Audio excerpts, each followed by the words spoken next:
Journey with the Crystal Skull Explorers. A free ebook to share with all. With Joshua Shapiro and Katrina Head. Welcome. Thank you for your interest in our book and joining us for this brief exploration of one of the world's greatest mysteries known as the Crystal Skulls, or what the Mayans refer to as the Crystal Heads.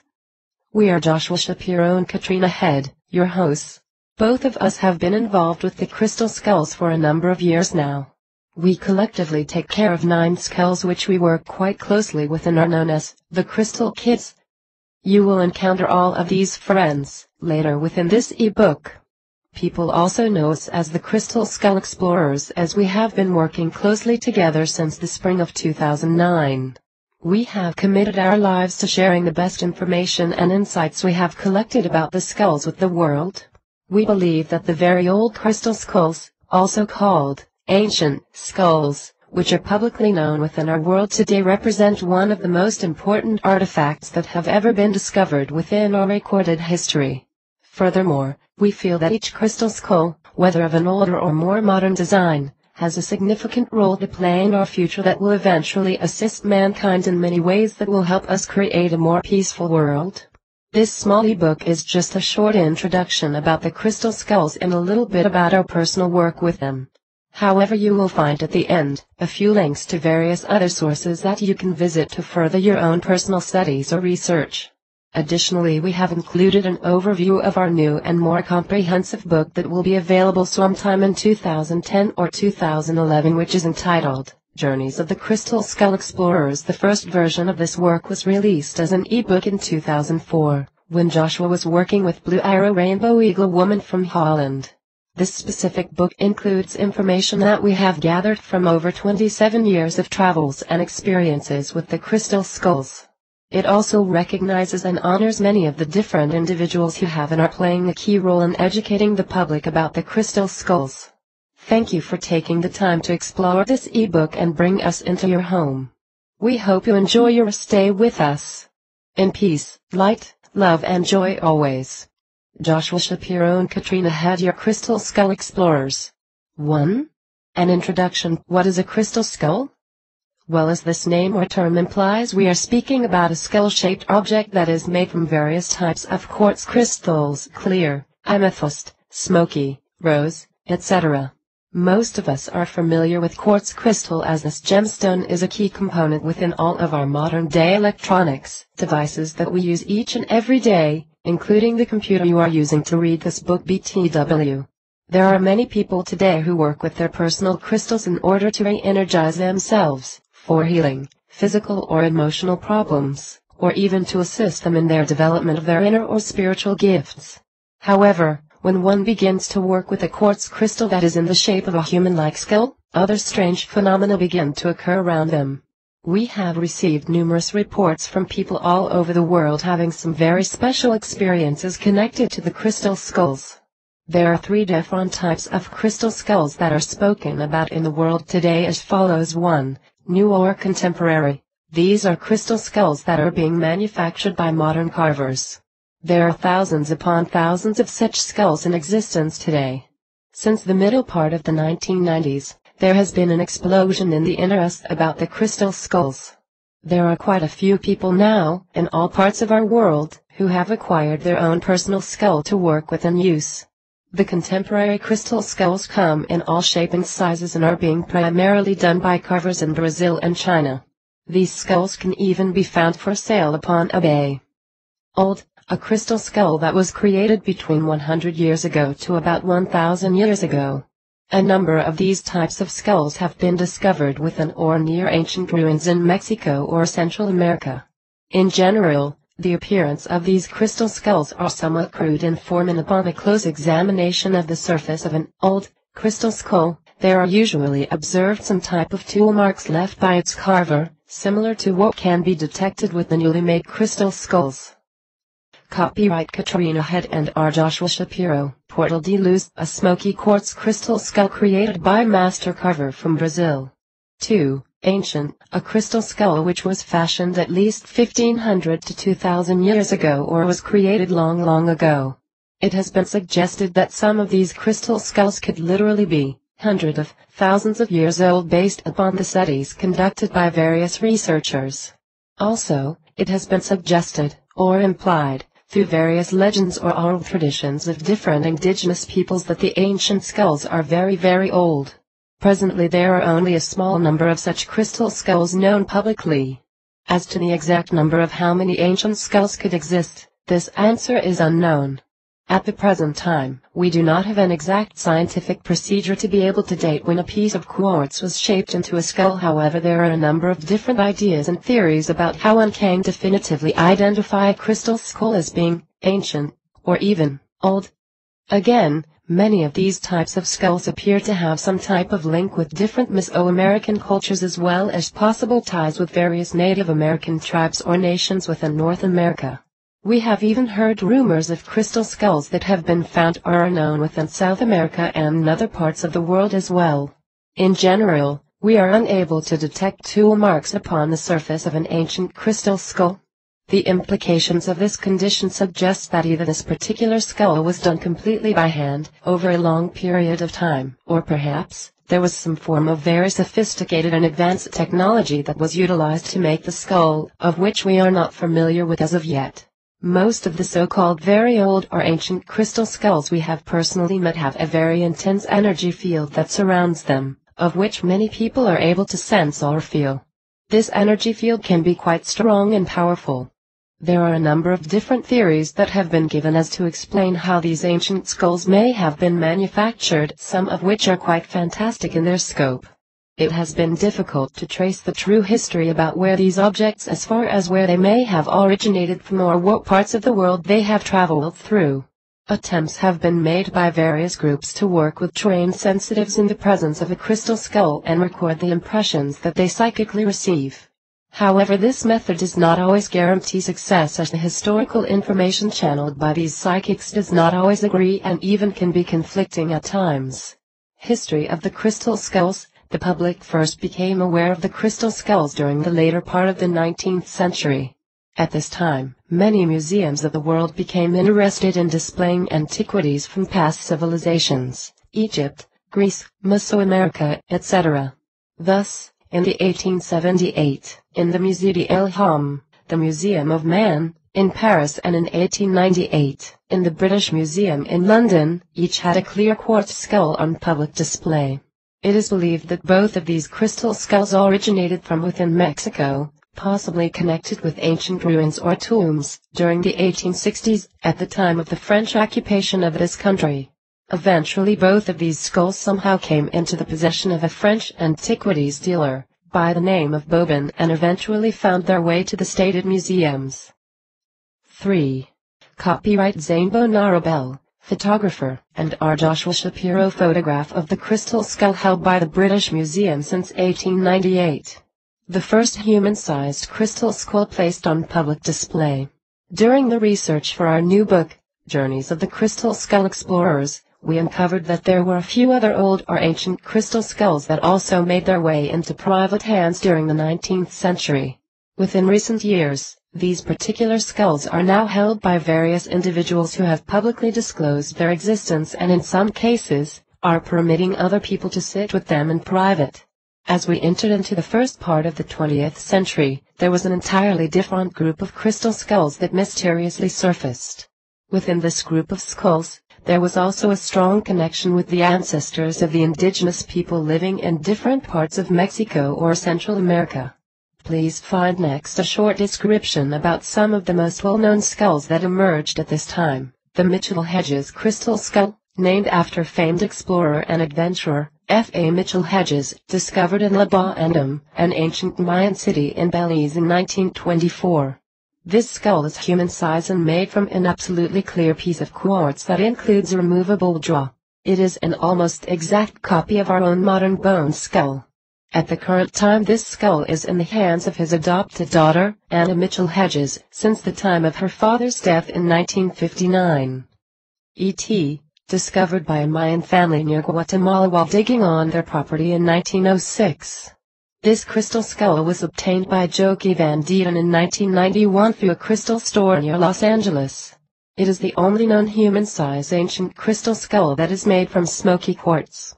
In appearance it has a resemblance to a type of ET shape with a slightly pointed chin and similarly pointed in the top part of the head. This crystal skull now travels the world with its caretaker, who hopes to share it with other people, including world leaders, to meditate with for world peace. 4. Max, an 18 pounds, 8.2 kilograms, clear quartz crystal skull purportedly discovered in a Mayan tomb in Guatemala between 1924 to 1926. The skull was gifted by a Mayan shaman to a Tibetan-trained lama in 1970. It was housed within his healing center in Houston, Texas, and used as a healing tool to assist numerous patients who came to the center. Upon the lama's death, the crystal skull was gifted to his close friends, Carl and Joanne Parks. Currently Mrs. Parks is touring, primarily in the U.S., with her crystal skull, providing many people an opportunity to experience this ancient skull directly. Ami, the amethyst crystal skull. It is stated by its current owners that it was believed to have once been part of a collection of crystal skulls held by the Mexican President Diaz, from 1876 to 1910. Another report we have heard discussed that this skull may have been discovered in the Oaxaca area, Mexico, and was handed down from generation to generation through an order of Mayan priests. This is smaller than human-sized skull and weighs 8.5 pounds. 3.86 kilograms. The current location of Ami is unknown, as the skull was sold to a private party in August of 2009 from the prior owners, who were a group of businessmen in the San Jose area of California. So, why are the crystal skulls so important? There's no simple answer to this question. The study of the crystal skulls is very complex and seems almost never-ending. However, we would like to offer to our readers a few ideas or thoughts that we have gathered over the years from a number of sources. For your consideration, the crystal skulls function like our modern-day computers and were used in this capacity by various advanced civilizations in our past. They contain hidden knowledge and information that, when it is time for this to be revealed, will ultimately assist humanity to create a golden age of peace and harmony upon our world. They were a powerful tool for healing body, mind, and spirit within such cultures as the Mayans, the Aztecs, or even the Atlanteans. Relative to today, we have witnessed many people's lives being profoundly affected after having had an opportunity to spend time in the presence of a very old crystal skull, and even now, this type of phenomena is beginning to happen around the contemporary crystal skulls as well. Could the crystal skulls then be a type of mini-energy vortex, or better yet, a catalyst that is helping people to awaken to their true spiritual nature? Copyright Ramirez, Ami, an ancient amethyst crystal skull. Notice the circular indentation in the temple areas and its style of design. 5. In truth, the best way to truly understand what the crystal skulls are about and to appreciate them is to have your own personal experience with one. So if you have a chance to meet a crystal skull along your path, may we encourage you to take advantage of this opportunity and see what will happen to you? Feel free to contact us, as we would love to hear from you about your crystal skull encounters. We hope this short article was helpful to introduce to you the crystal skulls. This has been one of the most fascinating subjects for us to be personally involved with, as the skulls have and are continuing to take us on a grand adventure all over the world. We just never know what will happen to us next or where will be our next destination. Kind of exciting, don't you think? In the next section of our ebook, we offer a short biography about ourselves and present the members of our collective crystal skull family.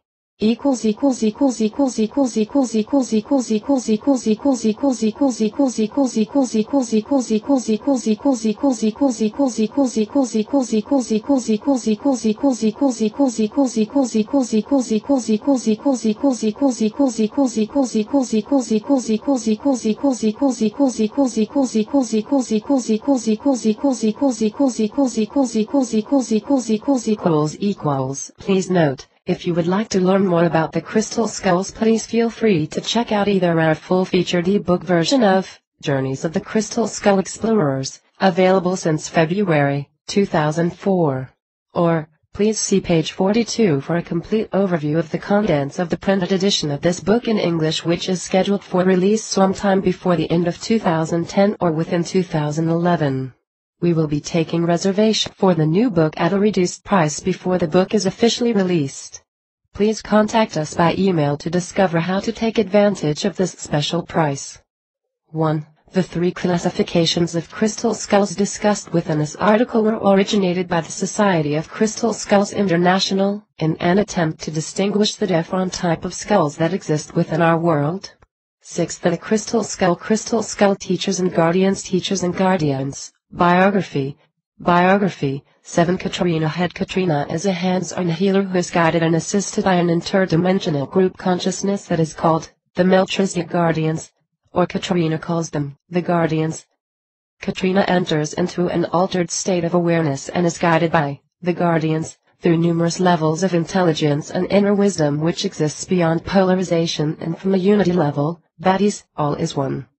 The Guardians were introduced to Katrina by various other galactic civilizations, the Arcturians and the Sirian Council, who were working with Katrina first, because their natural energies were more compatible with the human energy. Now as Katrina works with the Guardians, she is able to receive the base of 12 and 12th dimensional energies which represent the 12-strand DNA body. Therefore when Katrina receives the Guardians, healing energies and modalities, she is able to share these frequencies with her clients when she is doing her healing work.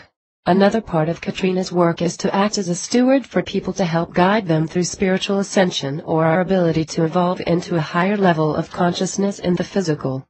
Within the last several years, Katrina has gone through a sequence of spiritual awakenings and inner openings as her physical vibration has shifted.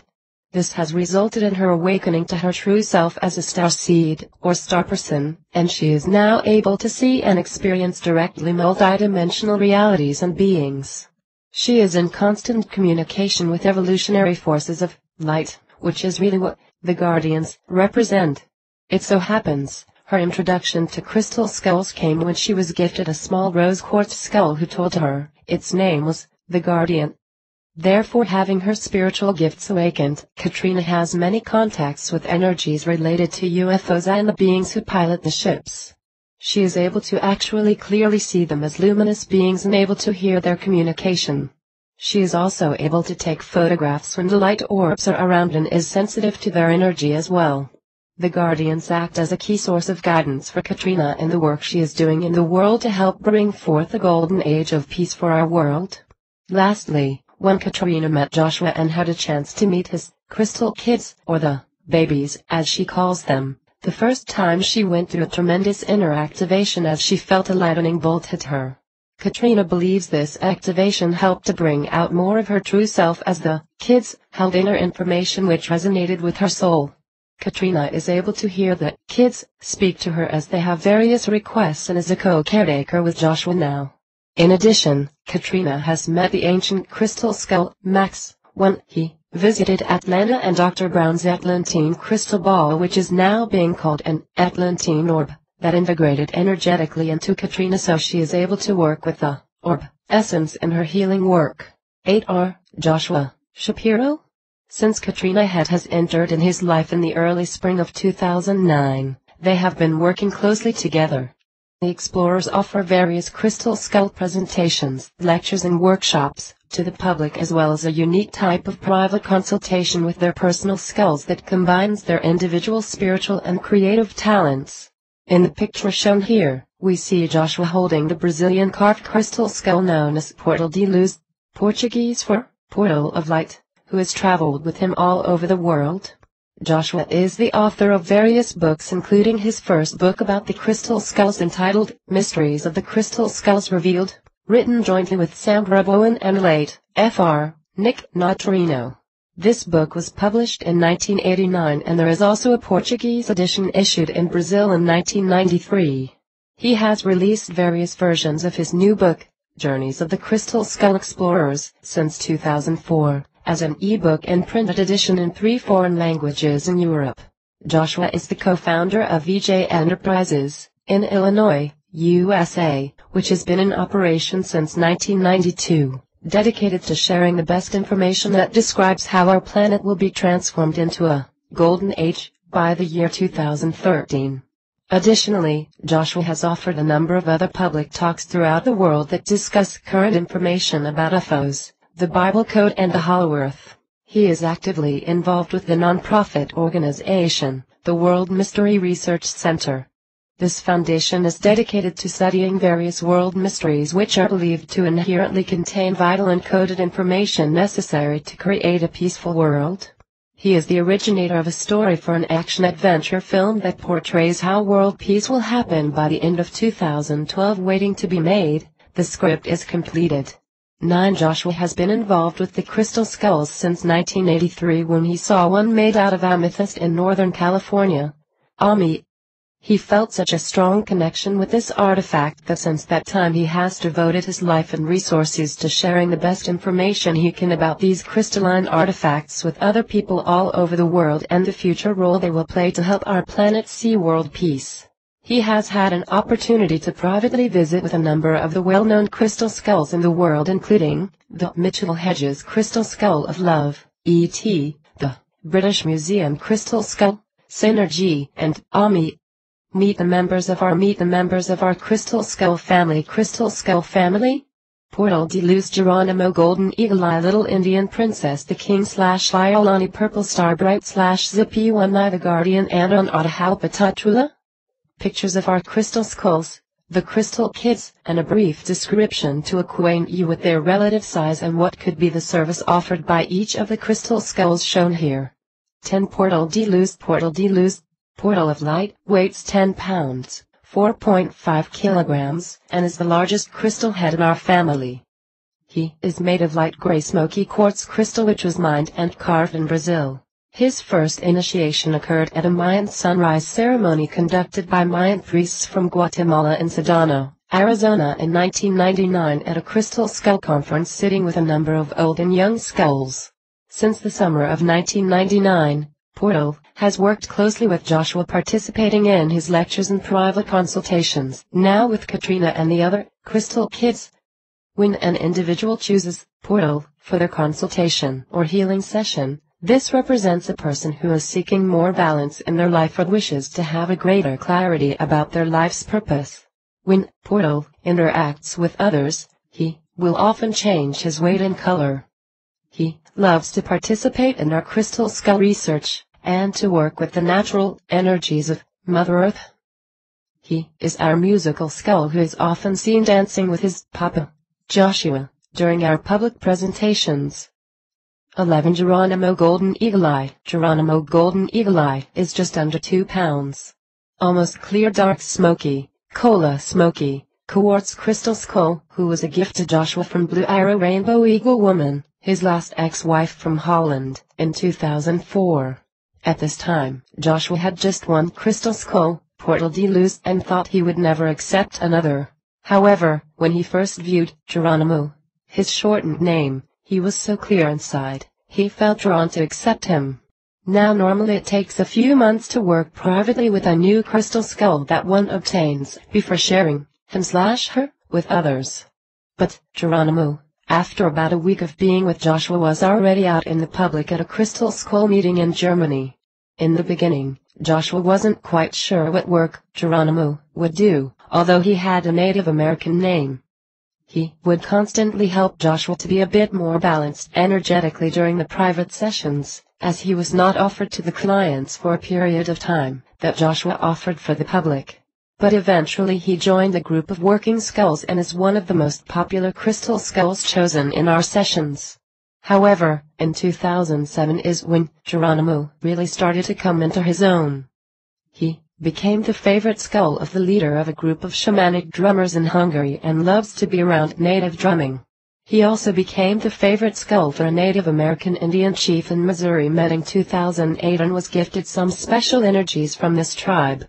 He has helped Joshua in many ways with his personal energies as well as being a protector skull. In a way, Geronimo paved the way for more crystal skulls to come into Joshua's circle, which Joshua and Katrina now affectingly call their crystal kids. So as you can see in this ebook, the circle has grown to 9 skulls now. 12. Little Indian Princess. Little Indian Princess is a 1-pound rose quartz skull and was made by the same carver in Brazil's Portal, and Geronimo. She was a gift in 2007 to Joshua from Blue Arrow Rainbow Eagle Woman, who was the person to inspire the name of this crystal skull. At this time, Joshua was preparing to leave Holland and had 2 crystal skulls which had a predominantly male energy, so Little Indian Princess arrived to bring a feminine energy to this circle. Little Indian Princess is the crystal skull in our circle who emanates a very pure and loving energy which in general will touch people in their heart, whether this person is a man or a woman. She is usually not one of our skulls who is seen out in front as she does her heart work behind the scenes. Little Indian Princess played a very important role, besides helping to open up her daddy's heart, Joshua, in that she also opened the door for more feminine-based skulls to come to us, which followed in 2008, including the arrival of the rose quartz skull, called the Guardian, with Katrina in 2009.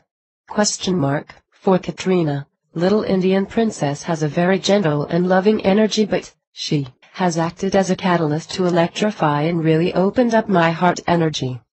She also works with the higher heart energy. The higher heart energy is what activates the crystal records that are within each of us. Once I started working with Little Indian Princess, this is what she activated within me, these crystal records.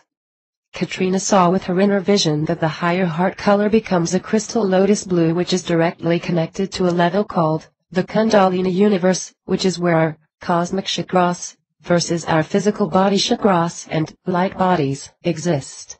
13 Purple Star Bright /ZP1I. This amethyst crystal skull is slightly over 2 pounds. Joshua acquired this skull from a friend in Chicago, Steve Roseley, who sells crystal skulls and many gemstones in his store on the north side of Chicago. Steve had a booth at a conference in Chicago where Joshua and Bill Holman, the guardian of the Mitchell Hedges crystal skull of love, both spoke, and Bill gave people a chance to see his wondrous crystal skull. Steve granted us permission to show the Mitchell Hedges crystal skull at his booth. Well, Joshua had a strong feeling that the 3 Musketeers, Portal, Geronimo and Indian Princess, they wanted to have an amethyst brother/sister. So when Joshua wasn't busy with the interviews for the TV show that was filming there, or helping Bill with the skull of love, he walked over to see what skulls Steve had for sale. There were a few amethyst skulls present, but there was one which kind of was speaking to Joshua, this one, so he traded about 12 of his old crystal skull books to acquire this crystal skull. Now it was taking a while for a name to come, but Joshua was drawn to the skull's eyes, and it appeared as if one eye was open, the right, and the other eye was closed, so the name started at One Eye. But then one day, as Joshua was driving his car to do some errands, he heard the spirit of the skull come to him, and she said, "Me name is not One Eye, it's Zippy One Eye." So Joshua thought, who am I to argue if my skull wishes this name? Purple Star Bright, the skull's other name, was the name given by Blue Arrow Rainbow Eagle Woman when she saw a digital photo of the skull. She works with the feminine energies of a person and opens one up to their intuitive side for balance with one's masculine side, regardless whether you are man or woman. Zippy shows you that once you are led intuitively by your inner guidance, the perfect life direction for you to take will be the balance of your masculine/feminine energy. 14. The King/Iolani, the king, the one who points the way, or the masculine side name, or Iolani. The feminine side name is what is called a star being skull and is less than 1 pound, made from amethyst quartz. Joshua has tried to discover who the carver is that is making these type of skulls. Hundreds or thousands are being made, but all we know is that it is a Chinese carver. Some people feel the shape of this skull resembles the gray alien somewhat, but for us, this skull has never held such type of frequencies or energies. Joshua received this crystal skull as a gift from Sharon White Elk Woman from Kent in England when he participated in the fall of 2008 in a crystal skull conference, or taster, as we called it, in Glastonbury in England. White Elk Woman told Joshua that a specific crystal skull had requested to go with him. The masculine name for the skull did not come until about 2 months later, when Joshua was visiting a friend in Los Angeles and did a meditation with the skull with music from his MP3 player, right before going to sleep. Here is what happened. First, Joshua felt to raise this skull in his left hand, high in the air above him and away from his body. Then he felt and saw, Joshua's gift of inner sight is not so strong, a powerful purple beam of light come from above him and cover his hand and arm, holding the skull. He felt a communication on a feeling level with dimensional beings. Then he heard, "My name is the King, and I am the one who points the way," and he felt the King literally moving him off in a direction, representing a direction of life he should travel. In 2009, some people felt a more feminine aspect to this crystal skull, and at a small presentation we gave in the Atlanta area, a good friend of Katrina's in attendance was holding this crystal skull and said the feminine side felt like Liolani, a woman's name from Hawaii, so we decided to keep it. This skull works with people who are star people or ET souls, and shows how such people are able to integrate their star self with their human side. Katrina also feels, perhaps these were the dimensional beings who contacted Joshua. The King/Liolani also is connected with the Hathors. 15. The Guardian. The Guardian is a small pink quartz crystal skull which weighs less than 1 pound. This is the first crystal skull that Katrina received, which was gifted to her by a friend during Christmas, 2008. Do not let the size fool you, because it is an amazing tool. When Katrina received this skull, it immediately began to work with her in wondrous and powerful ways, creating special manifestations. The first manifestation was confirmation that she would soon meet her soul family and began a new and exciting job in the spiritual field. At the time the Guardian arrived, Katrina was going through a major shift of the frequencies within her personal energy field, as new spirit guides were coming to help her at the time. It was not long after that she was told that these energies, the guides, were the guardians. See Katrina's bio. The Guardian has a very gentle and sweet energy. She brings in a frequency that gives to the person she is helping a balance of harmony and a strong guidance to assist you to move forward in your personal path. The Guardian offers to you an energy which helps you balance your feminine and masculine part, as she shares with you privately how to use the power of both energies together. A contact with the Guardian provides for you courage in your life, as well as the ability to stand in the power of who you are. When Katrina first received the Guardian, it was very pink in color, but as you can see in the photo, it has become almost totally white. The calming and flowing energies within the Guardian continue to change constantly in all of her travels due to her contact with the angelic kingdom. 16. Andon. Andon is a small clear quartz skull that was carved in Brazil, which is less than 1 pound. Katrina received this skull when we ordered skulls for all the passengers of our UFO crystal skull journey to Peru in November of 2009. Katrina's first taste of Peru. Katrina immediately began to connect with Andon when we received him from Brazil. As soon as the covers was shaping the piece of quartz crystal, he telepathically told Katrina that his name was Andon. Andon has strong Egyptian energies and a blue dragon energy. When Katrina first received Andon, it was truly a reunion for them. Katrina took pictures of Andon when he arrived, and Katrina could see an image of the Sphinx. Andon has a higher energy which creates a doorway leading Katrina to have an experience of a higher reality system of source energy. Katrina senses a feeling of liberation and freedom when working with Andon. The Law of One. When taking Andon to Peru, he received and recorded a blue dragon in the back of his head, and you can see the shape of the dragon. Andon revealed to Katrina that this is an ancient dragon technology picked up through the doorway of Amamoru, and he revealed to Katrina that this works with the ley lines across Mother Earth, both horizontally and vertically, connecting to the 4 faces of man. Andon is able to work with people in regaining and reinstating cellular records of who they truly are and begin experiencing their soul path. 17. Atahalpa. Atahalpa is a 9-10-ounce frosty clear quartz skull that was made by a carver in Brazil around September of 2009.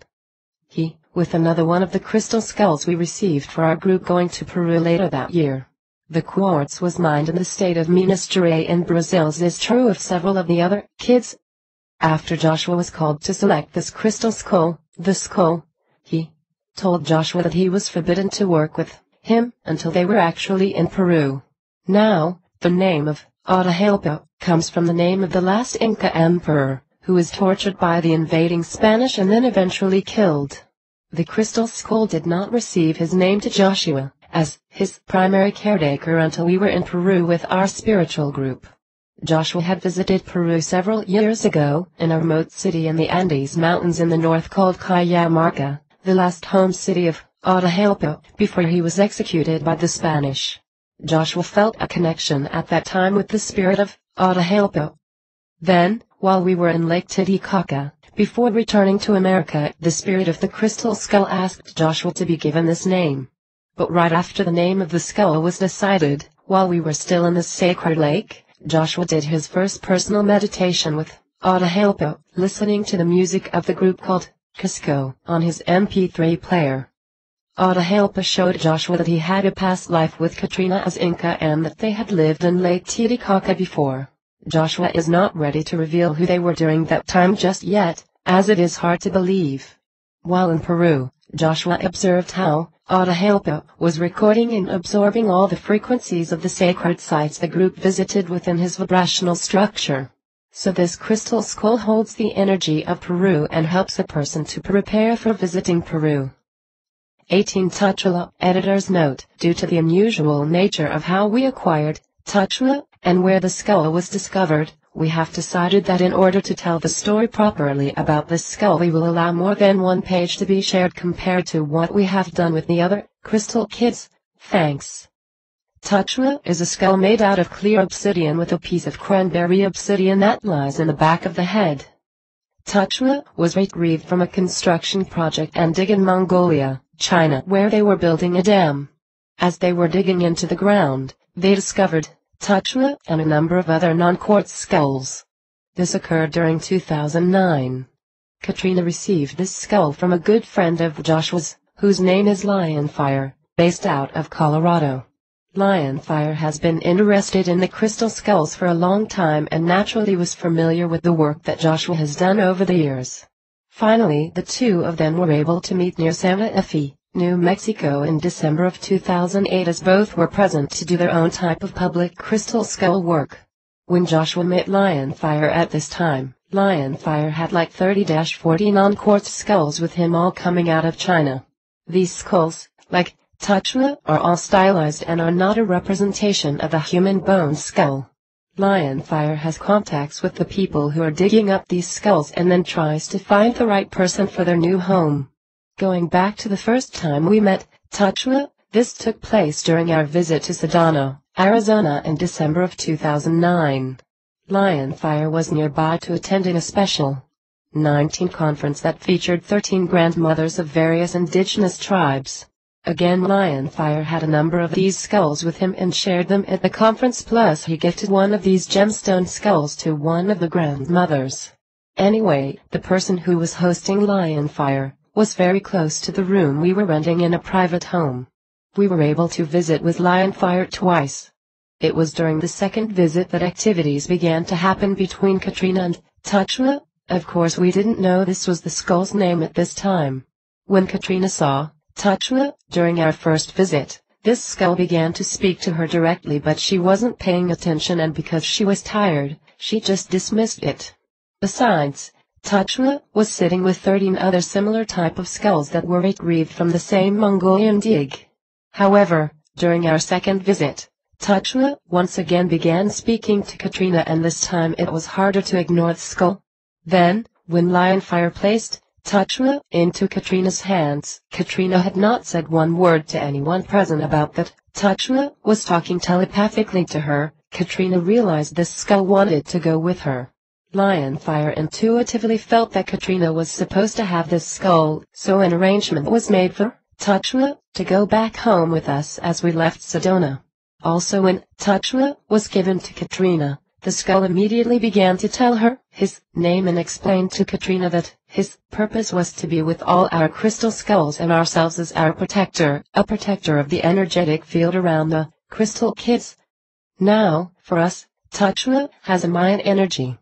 Katrina feels that she has worked with Tachula in the multi-universes and has had a special past lifetime with Tachula, which is why Tachula recognized her. Touchla gave Katrina specific instructions as to how he is to be used. For example, Touchla is to sit behind the other crystal skulls in our private sessions referent. He is not to be held by the participants unless he specifically states which person he wishes to be held by. However, Touchla likes to be held at our public events and the workshops. Touchla has access to a universal energy of protection that works with the spiraling essence of the universe. Touchla sends out a message about healing energies which are linked to universe upon universe, planet upon planet, and a being upon a being. Touchla works with an individual's DNA coding, and this is something that cannot be understood by one's intellect. It is what it is. 20 hidden messages within our crystal skull family, unusual pictures derived from of our crystal skulls using a digital process. See what images you can observe within the pictures in this section. 21 Portal de Luz. Images to look for. Do you see at the top of the skull the image of the little people of the Cherokee, which is also called Yunditsundi, meaning race of spirits? In the middle of the skull, do you see the Asian deity, Kuan Yin? Further below there is an animal spirit, a wolf, and maybe you see a spaceship at the bottom. 22 Portal de Luz. Images to look for. To the middle, in the lighted area, at the far side on both parts of the head are two strange beings with a sort of light tower or energy tower in the middle. Or do you see an Egyptian-looking person or deity again in the center?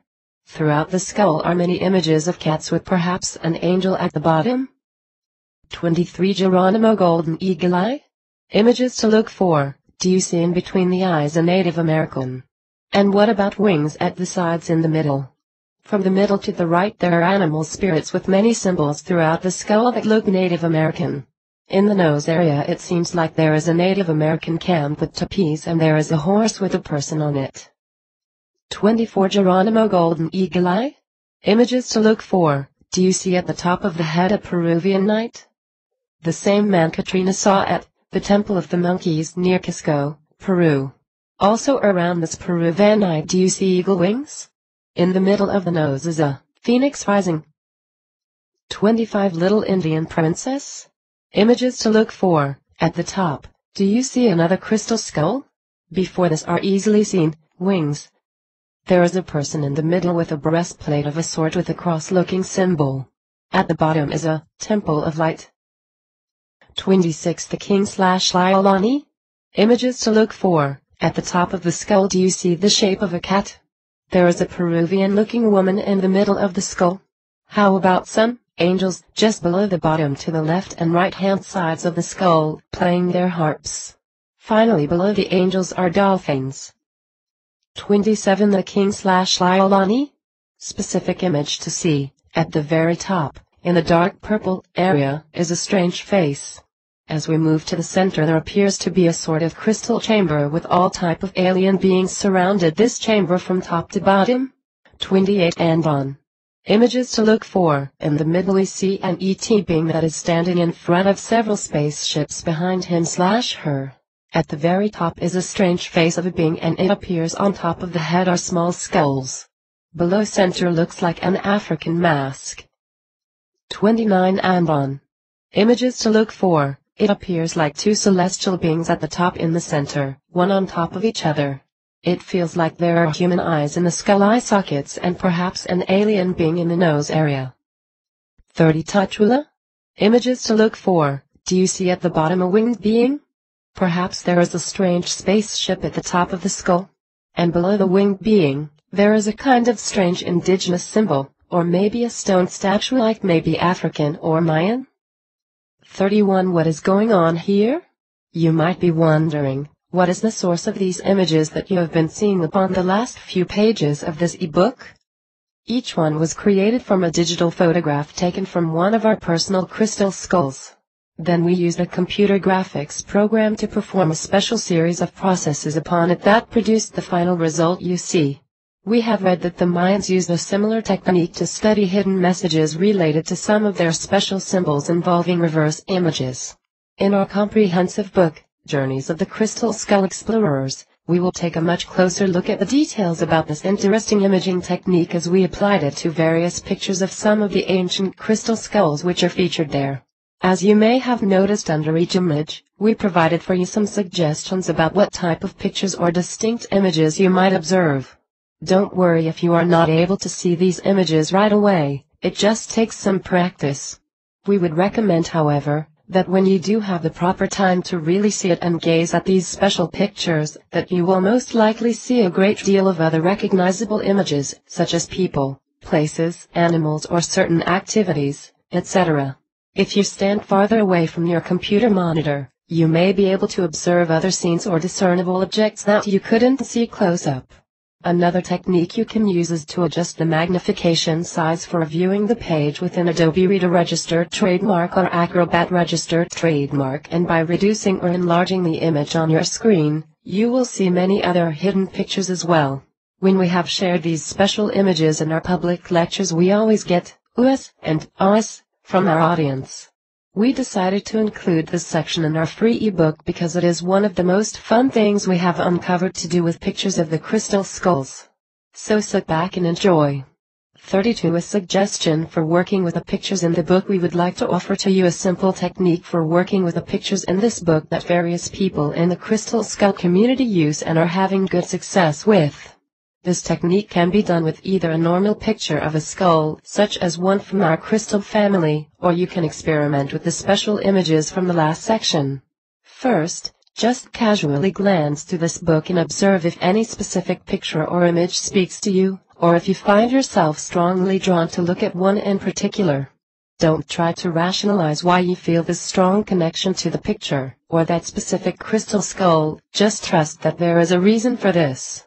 Then print out this picture on your printer and take a personal quartz crystal, or crystal skull, and place it on top of this picture for 48 hours.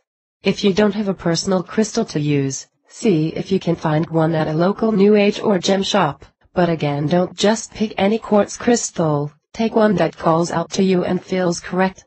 The purpose of this exercise is to transfer a part of the energy that is linked to the particular crystal skull you have chosen into your personal crystal.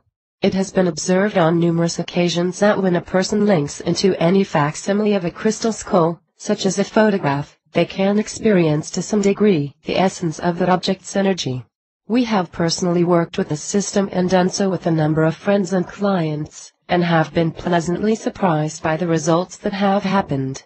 Once your crystal, or crystal skull, has been charged, begin to work with it in some fashion. For example, you can hold it during your personal meditations, sleep with the crystal under your pillow, or just have it in your pocket when you go out of your home.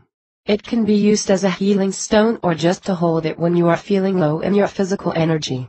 You can even work with this crystal to protect yourself with a positive and strong energy field around you, or to amplify and increase your vitality.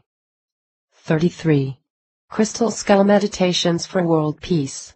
Number 1. Weekly World Peace Meditation, working in alignment with the energy of the crystal skulls, held each Sunday at various times. Description by Joshua. Today we live in very challenging times. Many people are concerned about our future and if humanity will ever be able to live together in peace and harmony. In our studies we have uncovered a number of different prophecies originating from various indigenous cultures in the world. The common theme contained within these various prophecies deals with specific warnings about potential disasters humanity could face in the future if we do not change our way of life.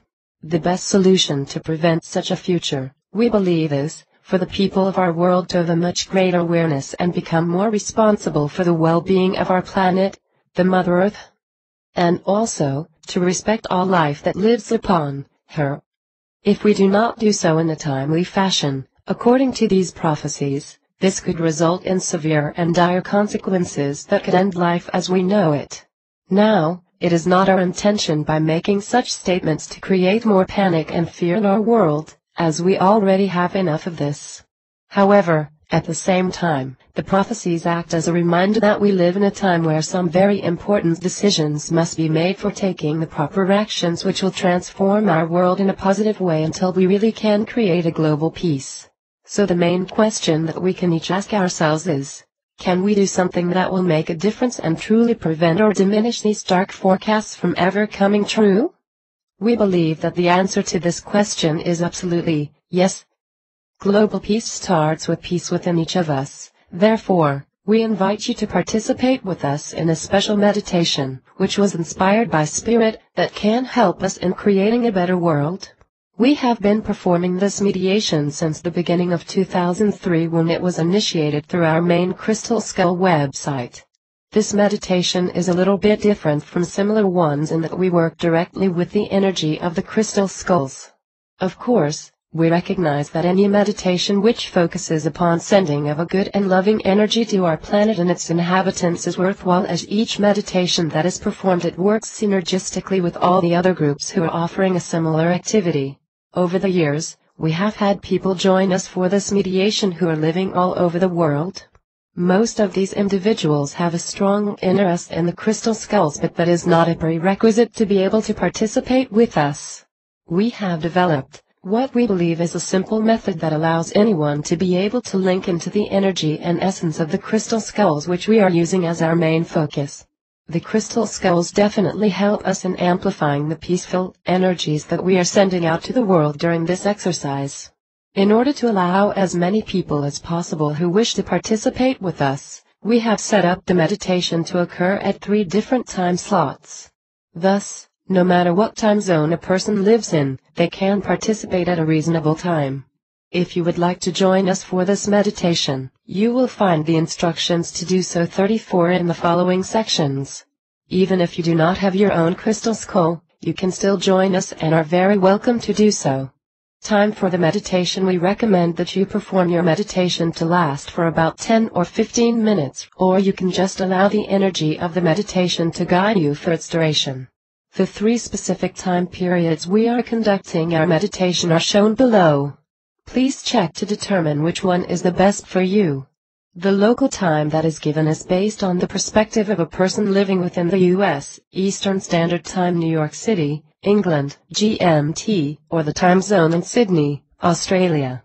Meditation time number 1, 8 a.m., Eastern Standard Time, 1 p.m., England, 10 p.m., Sydney. Meditation time number 2, noon, Eastern Standard Time, 5 p.m., England, 2 a.m., Sydney, on Monday. Meditation time number 3, 6 p.m., Eastern Standard Time, 11 p.m., England, 8 a.m., Sydney, on Monday. Suggestion: if for some reason you are not able to join us on a specific Sunday during any of the times listed above, there is a special technique known as programming your meditation ahead that could be implemented instead. How this technique works is that you go ahead and perform your meditation at a more convenient time during the current week, but that you set up in your mind the intention that the energy you will generate from your session will move forward in time so that it will coincide and link with the rest of us at the specified time period you chose from above.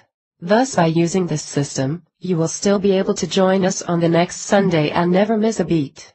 An overview for the meditation philosophy behind the meditation. On the very first day Joshua, had received the crystal skull known as Portal de Luz in 1999, he showed me an image in my mind about how all of the crystal skulls that exist upon our planet are interconnected through some type of etheric energy network. 35. He told me that within each piece of quartz, there exists the potential of an interdimensional doorway that can open up or become activated when this specific piece of quartz, or crystal skull, is awakened.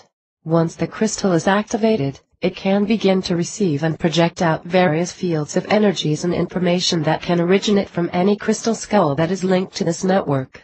This is very similar to how the internet works, as all of the computers on the net are interconnected and can send and receive information from each other.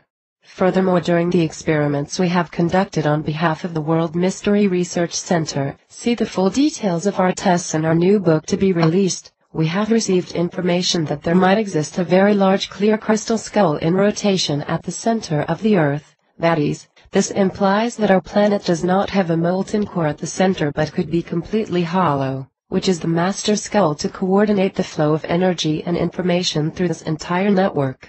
Since we believe that each crystal skull is unique unto itself and specializes in certain specific frequencies of energies that, he/she contains baddies for healing, awakening consciousness, activating one's spiritual gifts, a vessel of universal wisdom, etc.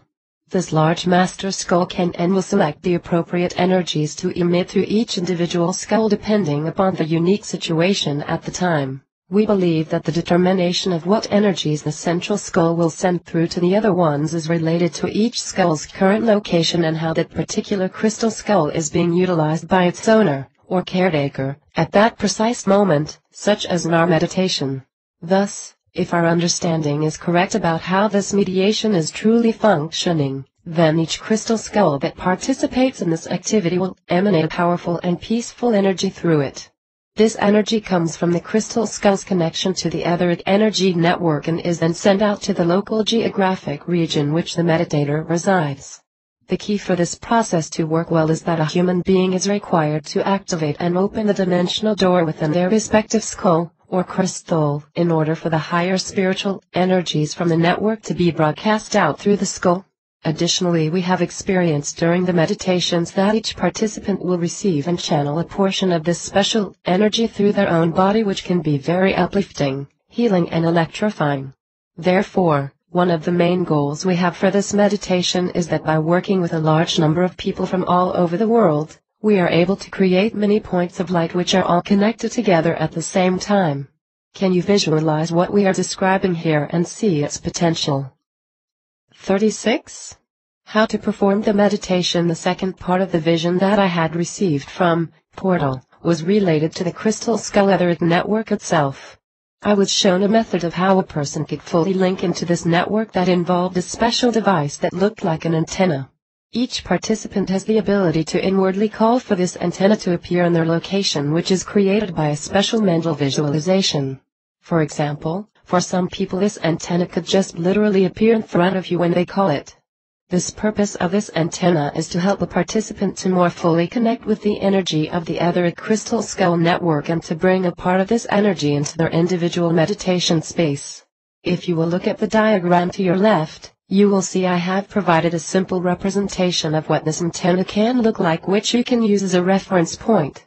One of the keys to the success of our meditation is to energetically connect with this antenna, so please just do your best to visualize it.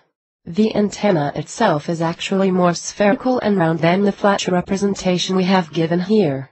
Instruction for the meditation. To begin your meditation, first decide which room in your home you would like to conduct your session in. Then find a comfortable place to sit or lie down. Shortly, I will discuss how to hold or position the crystal or crystal skull you will use in the meditation. Now visualize in your mind the etheric energy antenna and position it at the very center of your room. Again, the reason for visualizing this, imaginary or invisible, antenna is so you are able to link into the crystal skull etheric network and then receive the special vibrational frequencies that emanate directly from the network. As you begin to move into your mediation, see an energy beam that shoots out from the top and bottom of the antenna and extends upward and downward to infinity. Also make sure that you see a somewhat smaller antenna that extends outward from the main one at the exact place where the main antenna meets the floor in your room, as 37 shown in the diagram above. This small segment or addition stands upward at a 35% degree angle. For those participants who have their own crystal skull to work with during the meditation, here is our suggestion how to proceed. Note, if you do not have a crystal skull, please view the next section for some alternative ways you may still be able to participate with us. Hold your crystal skull in your hands in any fashion that is comfortable for you in the moment. It is not important which direction the front part of the skull faces, only that the position of your hands feels correct. Please note, each time you perform this meditation, the positioning of the skull can and will change over time. For example, if you are in a sitting position, the crystal skull might rest comfortably on your lap, or if you are in a lying down position, then the skull could be placed by your side or on top of a part of your body. Further, we have found that it can be quite helpful if you are able to listen to a beautiful and/or peaceful music in the background during the meditation. The use of headphones can be handy as it will prevent outside noises from distracting you. We have discovered that when a participant adds music to this meditation, this can greatly amplify the energy present and the intensity of their experiences during their session. Now take a minute or two, possibly even before your meditation starts, to do a relaxation or breathing exercise to help calm yourself down and release any anxiety or tension from your day. At this point, you are now ready to enter into the active part of the meditation. To begin with, first visualize a beam of light in whatever color comes to you, emanating from the main antenna and touching your crystal skull in its third eye. Feel the energy begin to build up and expand within your crystal skull. Eventually the skull will emit a loving and peaceful energy within the room or space you are situated, which will begin to travel and move inside of yourself until it flows throughout all parts of your body. Usually we find that if we visualize the energy coming from the antenna to be pink in color, this is quite helpful and the most powerful. The color of pink represents the vibration of unconditional love. Next, after a period of time, you will know or feel when this powerful and harmonious energy that the skull has given to you will start to expand and move outside of your physical body. So, see or feel this loving energy fill the entire room you are situated in. Then after a minute or two, the energy will continue to expand and cover your entire home. Next, this loving and peaceful energy, which will be a specific color, will continue to expand and it is filling every part of the city you live in. Once again after another minute or so, watch as this loving energy continues expanding and is now covering your entire provincial area, that is, your state, province or district. Eventually, visualize and observe this loving energy completely covering the country that you reside in.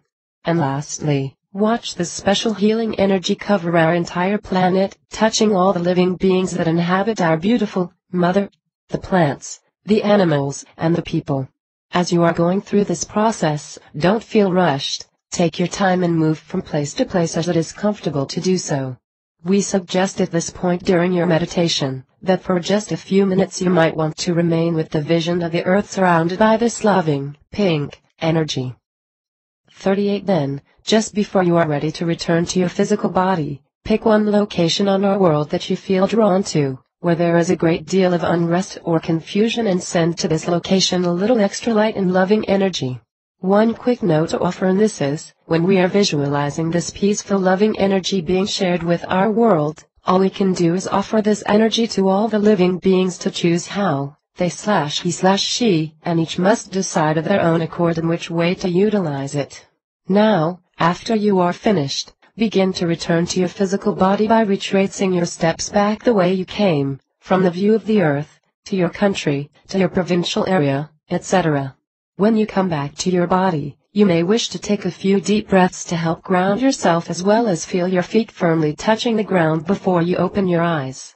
And then just take a few minutes to enjoy the special experiences that you just had.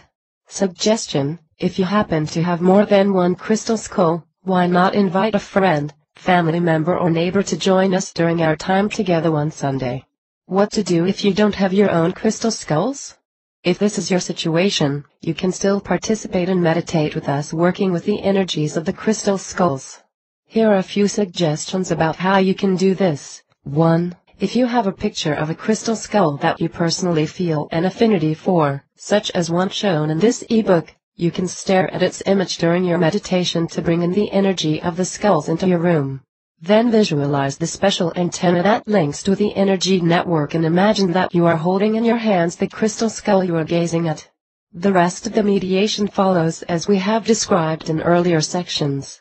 2. Alternatively, you can work with the piece of quartz that you have charged and activated with a picture of a crystal skull, as we discussed earlier, and then hold it, as it takes the skull's place of course, and do the meditation.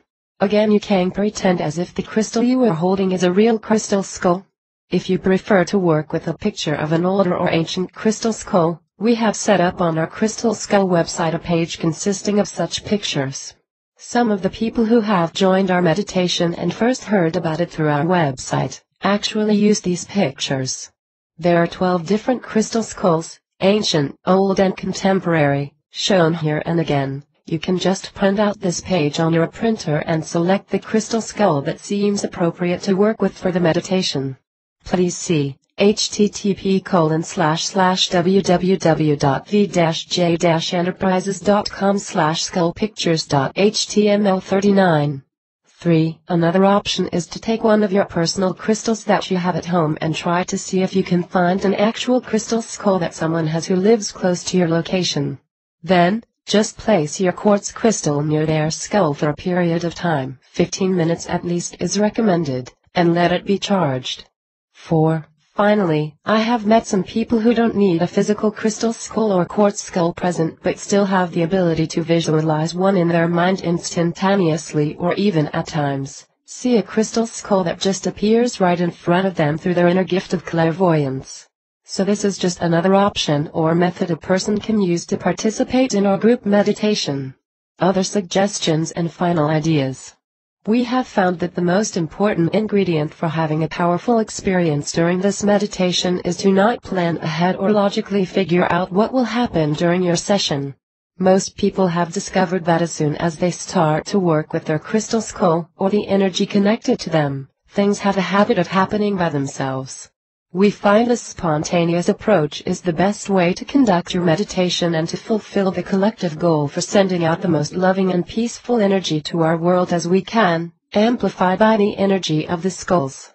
In reports we have received from various participants, some people have found the energy connected to this meditation to be quite powerful, or conversely felt very relaxed when they finished. For others, they have received some type of healing, or it has given to them a greater clarity about their lives. Some people tell us that they have had seen some interesting visions during their meditation. A number of individuals have reported that they feel a new energy inside of their crystal skull after the meditation is concluded. Either their skull or skulls seem more activated, and or that inside the quartz itself, the crystal has changed its form or become more transparent. Of course, it is not a requirement that you must join us each and every Sunday. Feel free to participate as you are guided or inspired to do so. We also believe that part of the reason for performing this group meditation is not only will it help to more fully activate the energies contained within our personal crystal skulls, but that on some level it is setting up or enhancing the vibrational frequency within our planet to prepare for the arrival of other ancient crystal skulls that are currently being hidden for their protection. Thus, if any of our readers do have a special contact or relationship with a caretaker of such a crystal skull who is unfamiliar with our meditation, please feel free to invite them to join us. We truly believe that this group meditation can make a big difference in our world and is helping to link together the energy of the crystal skulls with the individuals who are 40 actively involved with them. So if you are able to participate and join us, that would be simply wonderful. Please feel free to contact us at any time if we can answer any questions about this meditation, if you might have some new ideas about how we could expand or improve it. Thank you and God bless.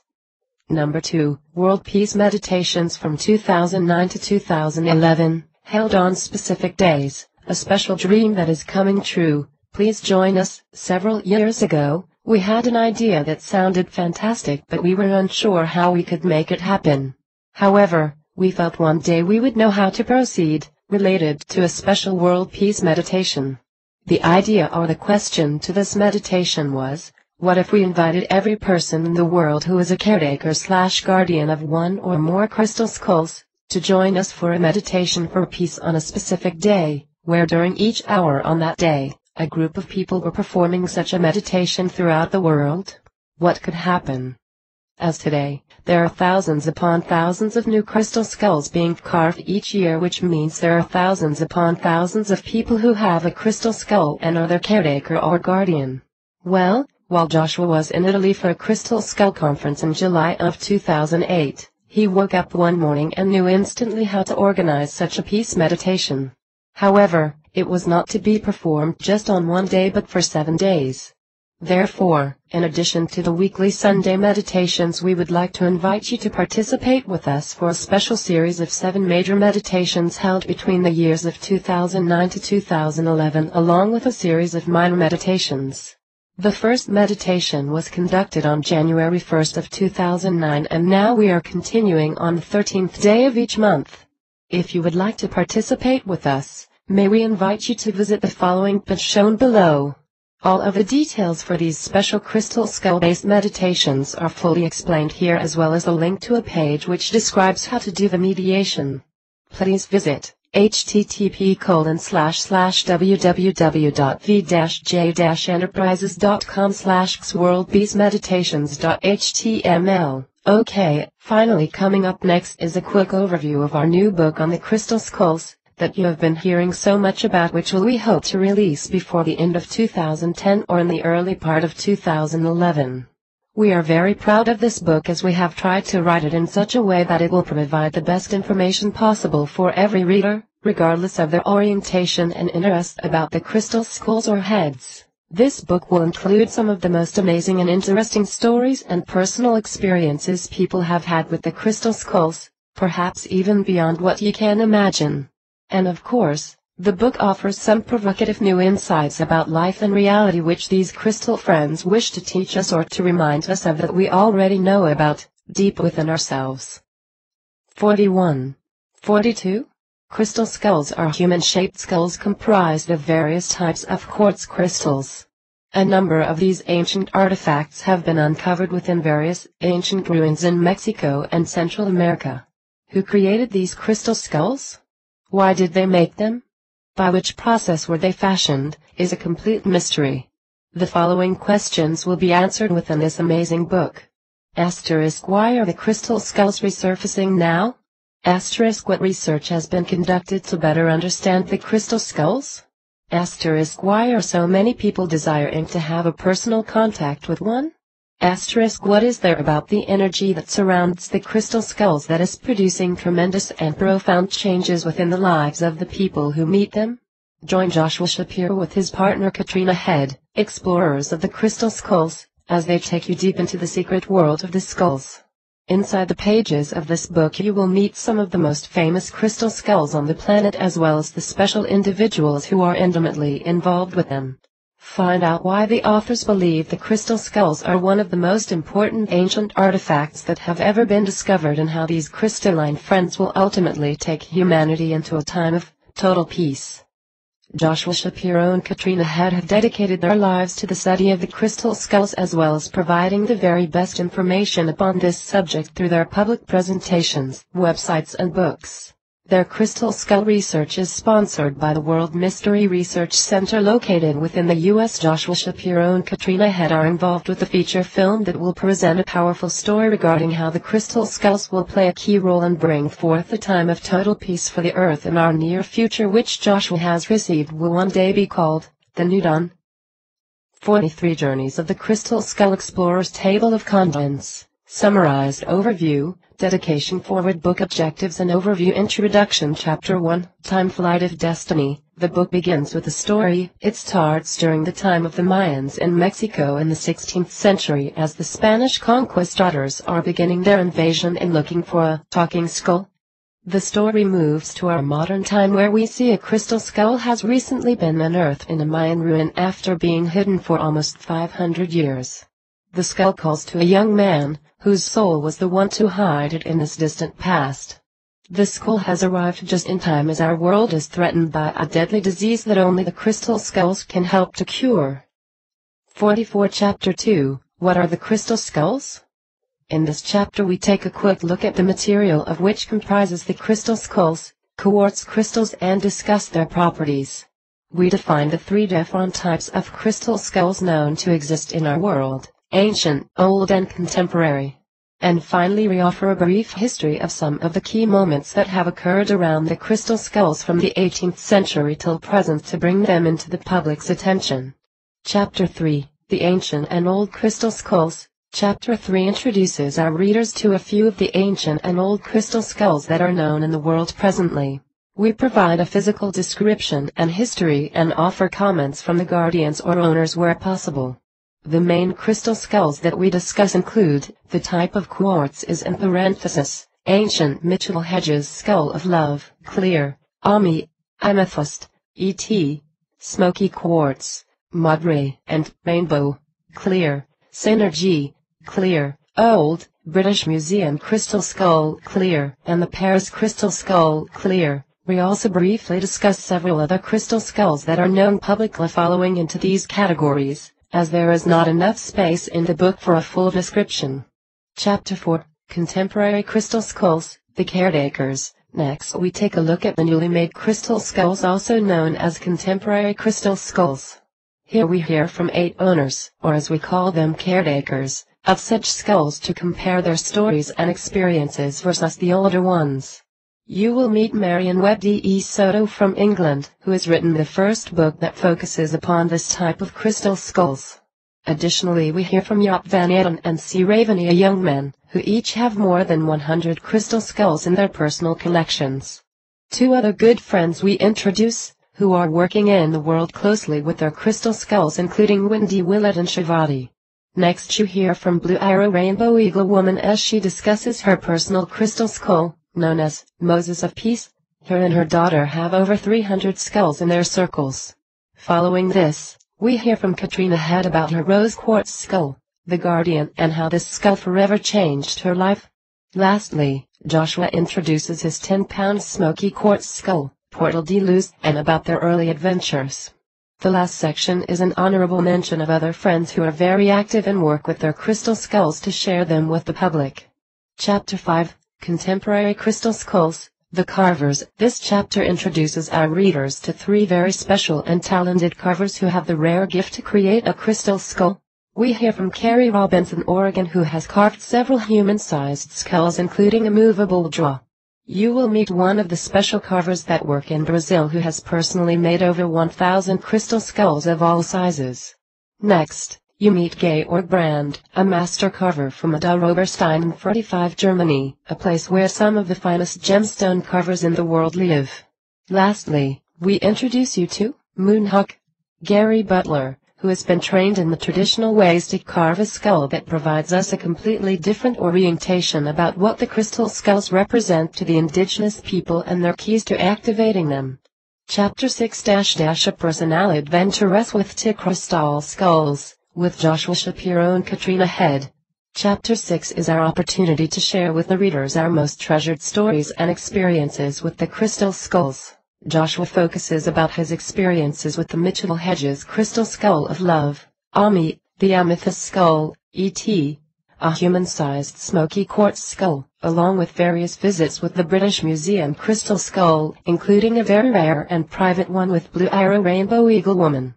In addition, he speaks about the 3 journeys he has taken to Peru searching for a blue crystal skull inspired by an inner vision in 1990. Joshua finishes up with pieces of his crystal skull journeys in 2009 into Mexico City, seeing 6 old skulls, and a 6-week journey to Europe in the summer. This chapter finishes with Katrina Head sharing a few of her interesting experiences and stories working with the crystal kids, and how they have helped her. Plus we include pieces of our travel reports from 2009 to 2010, going to Florida to see Dr. Brown's Atlantine Ball, a visit with Max in Atlanta, the 9-9-9 Conference in Arkansas, the Crystal Skull Conference in Mexico City, 10/09, our 14-day journey to Peru with the skulls, 11/09, our trip to the Americas Southwest, 12/09, and finally a visit to a labyrinth in Wisconsin and meeting hundreds of orbs, 3/10. Chapter 7, Personal Experiences and Insights with the Crystal Skulls, from various sources. The goal of this chapter is to provide an idea of the type of experiences that can happen to a person who has contact with an ancient crystal skull. Here we hear the stories of various people from different parts of the world about what happened to them while they were visiting or had contact, at times indirectly, with the Mitchell Hedges crystal skull, Ami and E.T. The chapter finishes with a few additional stories around our crystal skull, Portal de Luz, including the possibility of the existence of a gigantic crystal skull that may exist at the center of the Earth. Chapter 8, How to Work with a Crystal Skull, Personal Techniques and Exercises. This chapter focuses upon our suggestions about how the reader can select the right crystal skull for themselves. We also share our personal process that we use to activate our own crystal skulls, one in which our skulls indirectly taught us. Additionally, we included some personal stories about what effect our circle of skulls had upon people who came to our private sessions. Other topics discussed in this chapter include a simple system for protecting yourself from negative energy or thoughts, and we discuss a bit more about the Etheric Crystal Skull Energy Network. We provide some suggestions of how to prepare yourself when it's your time to meet in person an ancient crystal skull, and what are the differences between these older skulls and the newer ones. 46 Chapter 9 The indigenous views off to crystal skulls. Some researchers believe that if there is a group of people that live on our planet who perhaps truly understand what the crystal skulls are all about, this can be found within the various indigenous cultures. Some of these tribes, or nations, not only may have been guarding some very old crystal skulls for a long time, but also have a prophecy or oral traditions that have been passed down from generation to generation, which discusses the crystal skulls. Thus you will find in this chapter comments from 7 different Native American sources from North America and a few other sources that provide the perspectives from the Mayans, Toltec and the Inca. Chapter 10 Crystal Skull Research. Part I. Research conducted before 2000. Chapters 10-12 contain some of the most important information for this book. Within these chapters the reader will discover a wide range of different scientific research that has been conducted over the years related to the skulls. Chapter 10 focuses upon the key research conducted before the year of 2000 by various individuals and groups. We include a summary of the special research done by Frank Darland with the Mitchell Hedges Crystal Skull of Love in the 1960s-1970s. The face created from a mold of the Mitchell Hedges skull organized by published author Frank Joseph. The key work and investigation done by the Society of Crystal Skulls International, founded by Fr. Nick Notarino, and finally a special research project conducted for the BBC documentary created by Morton and Thomas at the British Museum in London in 1996. Chapter 11 Crystal Skull Research, Part 2, the World Mystery Research Center Experiments with Electronic Devices. The World Mystery Research Center, co-founded by Joshua Shapiro, is a scientific and educational non-profit foundation. Its goal is to research from a scientific and paranormal perspective a wide range of subjects considered to be world mysteries, including, of course, the crystal skulls. Within this specific chapter, the authors focus upon their involvement in various experiments and tests utilizing a number of different electronic devices. The goal for performing these tests was to better understand the energetic effect that the crystal skulls have upon the people who have had a personal encounter with them. Such devices which were utilized included meridian stress test systems, aura-based machines, a brainwave detector, a special energetically sensitive pendulum, and another device known as a Ledger antenna. Chapter 12 Crystal Skull Research, Part 3, the World Mystery Research Center Secret Codes and Crop Circles. This final research chapter involves secret codes that may be related to the crystal skulls, which can perhaps unlock their mystery. First, we look at the messages given about the crystal skulls using the controversial Bible code. Secondly, we present some 47 other hidden information in a pictorial format that is contained within the crystal skulls themselves using a special computer process that works with digital images of the skulls. The last part of the chapter deals with our experiments in various crop circles in England and Holland, when we brought some of our crystal skulls into these circles and discussed what happened to us. Some great stories in this section of the book. Chapter 13, Crystal Skull Theories. What is the purpose of the crystal skulls? Who created the ancient skulls and how were they made? Our final chapter takes a deep examination of various ideas and theories that originate from various sources with strong links to the crystal skulls, which discuss why the crystal skulls were created and by whom, how they were made, and what might be their ultimate purpose, especially as it is related to our near future. You will hear the perspectives from a few well-known crystal skull researchers, as well as discover what information has been received through various psychics or spiritual channels who have worked closely with the crystal skull. Next, we take a look at the possibility of the existence of a special set of 13 crystal skulls that belong together. There are many individuals who have a strong feeling that such a set of skulls truly exist, as well as this legend has been revealed through various oral traditions of the Native Americans. We also look at a story told that states there is a unique set of crystal skulls that may have originated from a very advanced civilization that lives inside of our planet, the Hollow Earth. Additionally, in this chapter we review certain ideas given previously in the book to further answer the 3 questions we posed above, collected from various indigenous sources or from the personal experiences of those who had a contact with one of the ancient crystal skull. The chapter concludes with some final thoughts from Joshua about what role the crystal skulls are serving in our modern culture.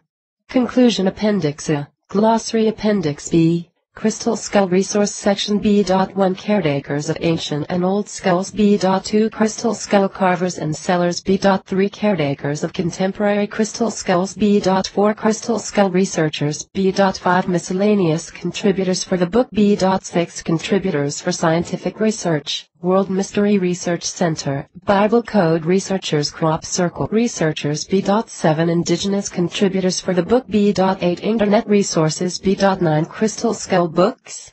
48 Appendix C. Bible Code Research with Moshe Sheikh, the complete analysis and study done by Bible Code Researcher Moshe Sheikh, supporting his information given in Chapter 9 that the Bible Code verifies the crystal skulls are powerful artifacts used by ancient cultures in the past. How to order your copy of Journeys of the Crystal Skull Explorers. At the time of the release of this free ebook, the printed version in English is not yet available but is expected to be released in by the later part of 2010 or the early part of 2011. If we are unable to find the resources to create a printed edition, we are also considering offering a membership website where every few weeks, a part of the book is made available to the members.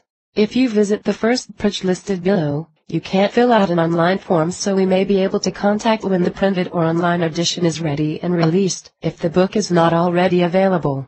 The second page below is about the book and the special offer we are giving for people who reserve their copy before the book is officially released. Please visit http://www.v-j-enterprises.com/form-zounds-csc.html http://www.v-j-enterprises.com/contents.html If you would like to get a copy of the original version of this book, 2004 to 2005, which came out as an ebook, there are a few online stores which still carry it. This version of our book is in an electronic form and requires a copy of Adobe Reader registered trademark or Adobe Acrobat registered trademark in order to read it. It is over 500 pages and includes many colored photographs and illustrations with tables. Additionally, there was another edition of the ebook released in 2006 by the Filament Book Club that uses an ebook reader device. Places to order the Adobe ebook version. Diesel eBooks, http://www.diesel-books.com, Bookmill, http://www.bookmill.com, Blish.com, http://www.blish.com, Powell's Books, http://www.powells.com, to order for special ebook reader, Filament Book Club, http://www.filamentbookclub.com. 49. Crystal Skull Events with Joshua Shapiro and Katrina Head. Since 2001, Joshua has worked and traveled to numerous places around the world, and now is working closely with Katrina Head since April of 2009, in order to share key information about the crystal skulls with the general public. As you will read below, we offer various types of activities and events related to the crystal skulls, as well as an opportunity for an individual to have their own personal experience and contact with one.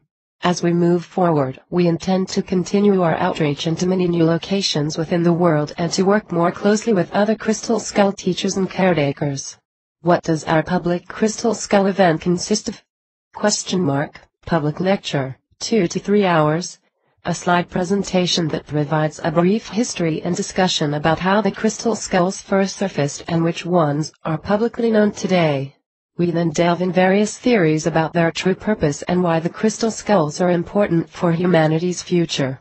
Lastly, we present the research we have been conducting with the crystal skulls through our World Mystery Research Center based in the U.S. Workshop includes the Lightworker's Toolbox, 2 to 3 hours. A continuation and further exploration into the key theories surrounding the origins of the crystal skulls. This workshop includes some hands-on work with an actual crystal skull and a discussion about the process that can bring your personal skull to life, or activate it. The workshop concludes with a talk about using, or finding, one's true inner or spiritual gifts to discover your life's purpose and help to create peace in our world. Crystal skull healing and intuitive consultations, an opportunity to work privately with one of our awakened crystal skulls, receive an uplifting energy from Katrina, a gifted healer, and/or to have an intuitive question and answer period with Joshua, who works with his and your spirit guides. Meditation for world peace. We offer throughout our event a meditation working with the energies of the crystal skulls to send out to the earth a powerful energy for world peace.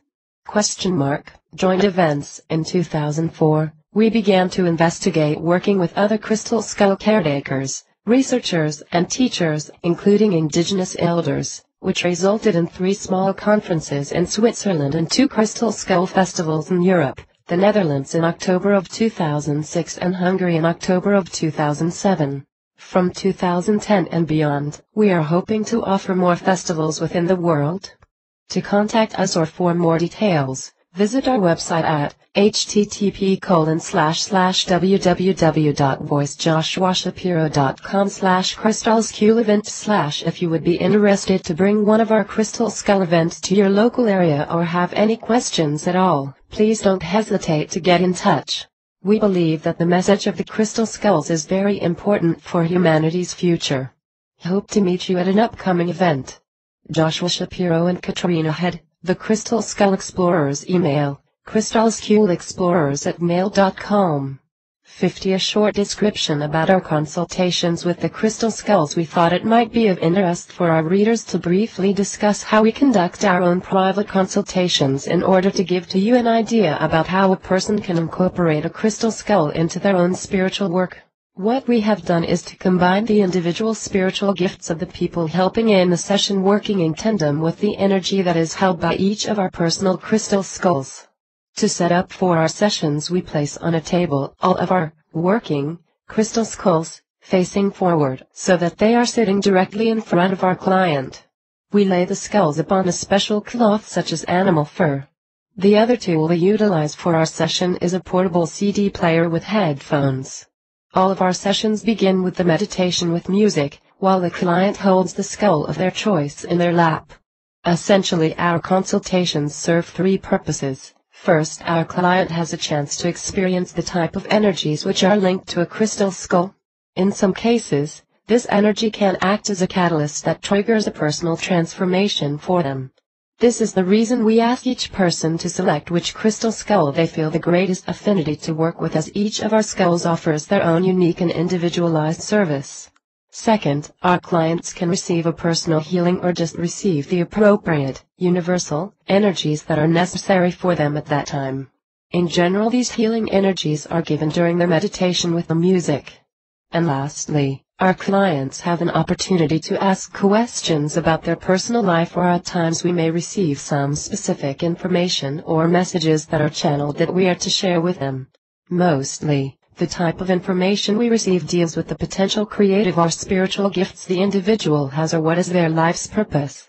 As to the type of healing the client can expect to receive during their session, this can range from some assistance for various physical and emotional problems or a type of mental block, or it can be connected with a karmic past life situation. For some of our clients, they require a certain period of time after their session for the healing energy to be completely integrated into their body, vibrationally. We recommend for our clients that they bring with them a personal crystal. This allows their crystal to record and absorb the healing energies present during their session, or whatever energy is being emitted by any or all of our crystal skulls. In this way, a client can continue to work with these energies and the information given during their session in the comfort of their own home by having physical contact with this crystal. Katrina and Joshua believe that the presence of the crystal skulls during their joint or independently done sessions greatly assist them in creating a peaceful and protected environment in the consultation room. Furthermore, they feel the crystal skulls makes them clearer channels so they can bring forth the most appropriate level of healing energies and information that will benefit each client. Additionally, they have observed on numerous occasions how their crystal skulls are able to help shift and balance a person's energy in the precise manner that they require. They have noticed during some of the sessions, unusual phenomena which happen to and around their skulls. For example, portal de luz or anon have a tendency to change their internal color, becoming lighter or darker, or it is noticed that when they are held after the session has finished, their weight has changed too. 51. Interview with Bill Homan. Copyright Bill Homan. Photo of Mr. Homan taken in Sedano, Arizona, February 2008. Who is Bill Homan? The new guardian of the Mitchell Hedges Crystal Skull of Love. Note: this is an excerpt of a recent interview we conducted with Mr. Bill Homan from Indiana, who became the new caretaker of the newly named Mitchell Hedges Crystal Skull of Love in April of 2007 due to the untimely passing of Miss Ina Mitchell Hedges. The full interview will be contained in our new printed edition of Journeys of the Crystal Skull Explorers. See contact list on page 60 for the official Mitchell Hedges Crystal Skull of Love website. Q. Mr. Homan, can you tell us a bit about your life and background? Spirituality and God have always been the center of my life as far back as I can remember. I went to a Christian school and religion was my favorite subject. After graduation I continued my studies in world religions and various spiritual pathways, always being open to the experience of a more holistic way of living and thinking. In the 70s and early 80s I studied at Kindle, and that was where I learned to go within for the ultimate truth. Since then I have worked with the Rosicrucian teachings which have influenced me until this day. 52Q. When did you first hear about the Mitchell Hedges Crystal Skull? Bill, the first time I heard about the Mitchell Hedges Crystal Skull was when I was in the Air Force while stationed at Panama in 1968. I remember seeing a picture of it in an article I was reading and I thought it was strange that I couldn't take my eyes from it. While in Panama I ended up staying at a base near the canal. The pictures of F.A. Mitchell Hedges that were on the wall intrigued me along with the corresponding stories. One story is that F.A. was called to the canal to free it from a giant squid that had stopped all of the traffic. He had to harpoon it, carve it up in smaller pieces and tug the pieces out to sea. While I was on the lovely island of Tobago off of the coast of Panama I stayed at a wonderful hotel on the beach. The owner told me stories of Mitchell Hedges and his daughter Anna. They stayed at this hotel while sailing into the bay fishing for great sharks. These and other stories remained with me through the years. Many years later I heard about Anna Mitchell Hedges, Sammy, and the Crystal Skull from friends in Chicago. I called Anna and set up an appointment to meet with her in the Skull in 1981. Meeting Anna for the first time left me feeling like I have known her forever and we became instant friends. That feeling only grew stronger as we spent more and more time together and we both came to realize that our bond was karmic. When I saw the Crystal Skull for the first time it felt like meeting with an old friend. There was a feeling of respect, connection and communication with it. I almost felt compelled to work with it. Q. Can you expand a bit more about the special feeling or connection you had with the Crystal Skull when you first saw it? Did something special happen to you during this time or was it just a strong feeling you had that you really know the skull? Bill, there was quite a bit that happened to me. If I think back to that time, it was like a major happening. That's why I didn't say more in my previous answer because I couldn't remember exactly what happened to me then. Oh, but I do recall, there were dreams that took place afterwards that occurred during the Mayan times, and Sammy, Anna Mitchell Hedges, was there and the Crystal Skull was there.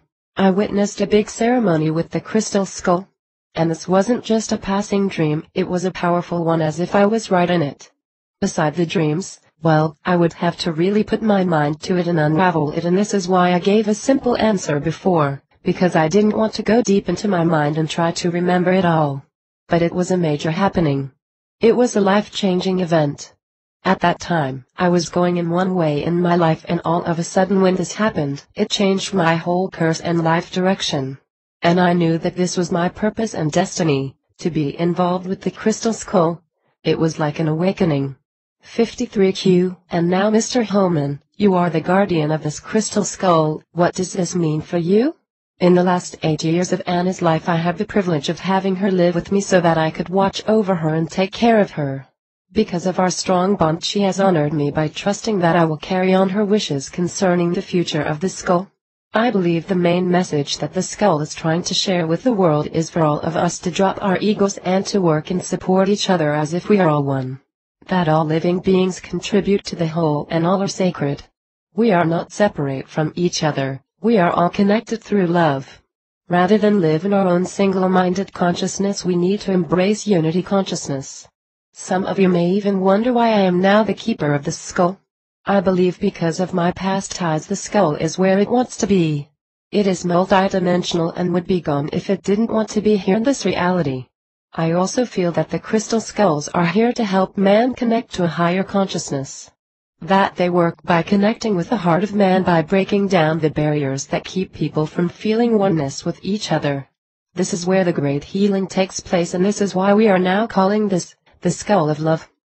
To contact Bill Holman, visit the Mitchell Hedges website at http://www.mitchell-hedges.com. A photo of the Mitchell Hedges Crystal Skull of Love taken after the research we conducted in Indiana on behalf of the Sophie Show, aired May 28, 2008, entitled, Mystery of the Crystal Skulls. Permission granted by Bill Holman, caretaker. 54. World Mystery Research Center.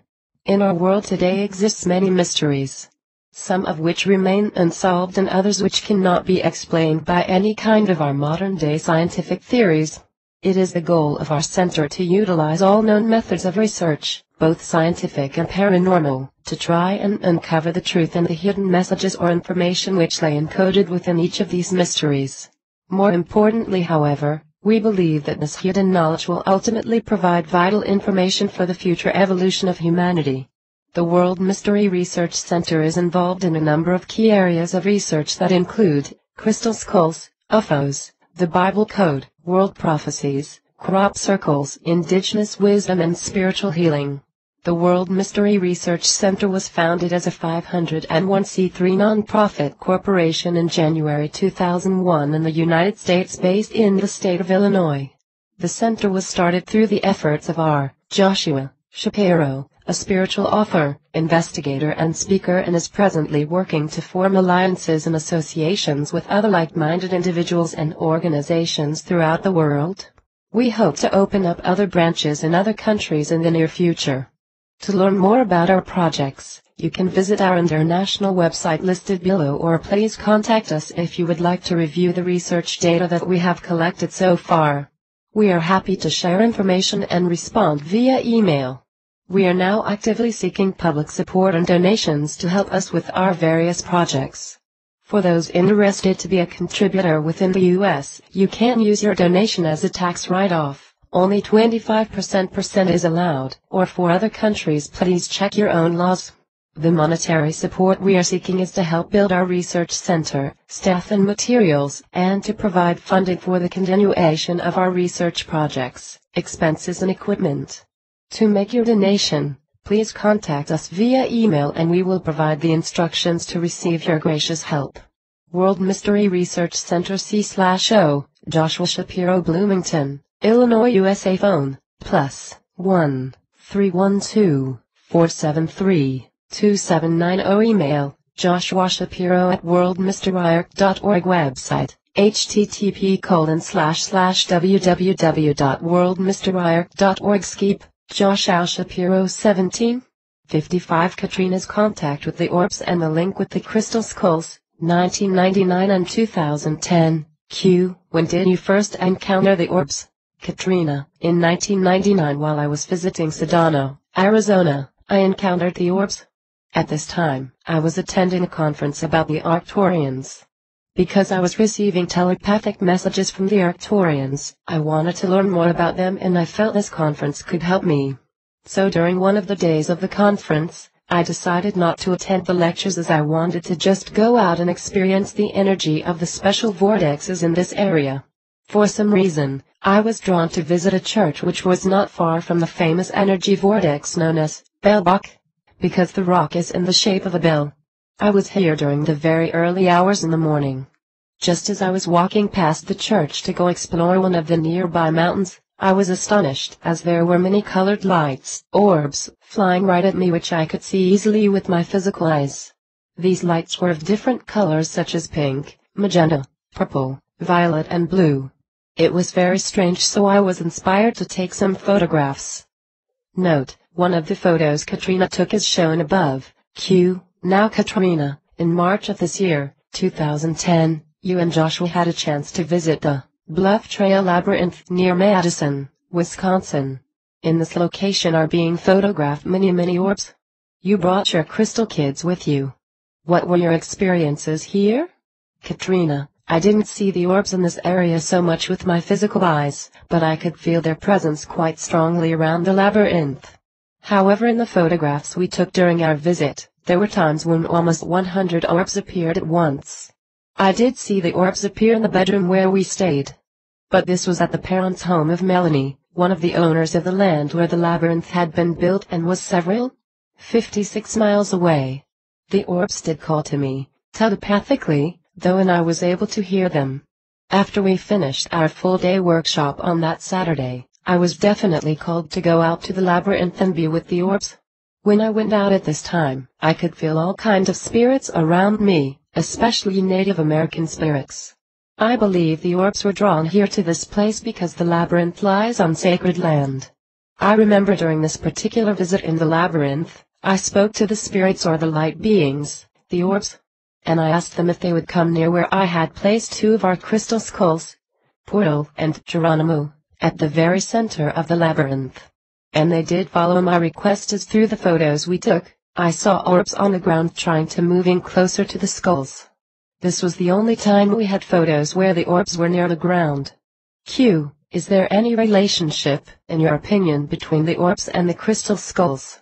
And did you notice any difference with your crystal skulls after they were placed within this labyrinth? Katrina, I believe that the type of light beings I experience contact with inside the crystal skulls are quite similar to the light beings I have experienced when I have had contact with the orbs. Also, I didn't notice that I couldn't hear the orbs so clearly until after I started to hear the spirits who were within or connected to the crystal skulls. Now, when I looked closely at our skulls after we left the labyrinth and came home, I could see their physical form had changed related to the inner visible contents of the skulls you can see.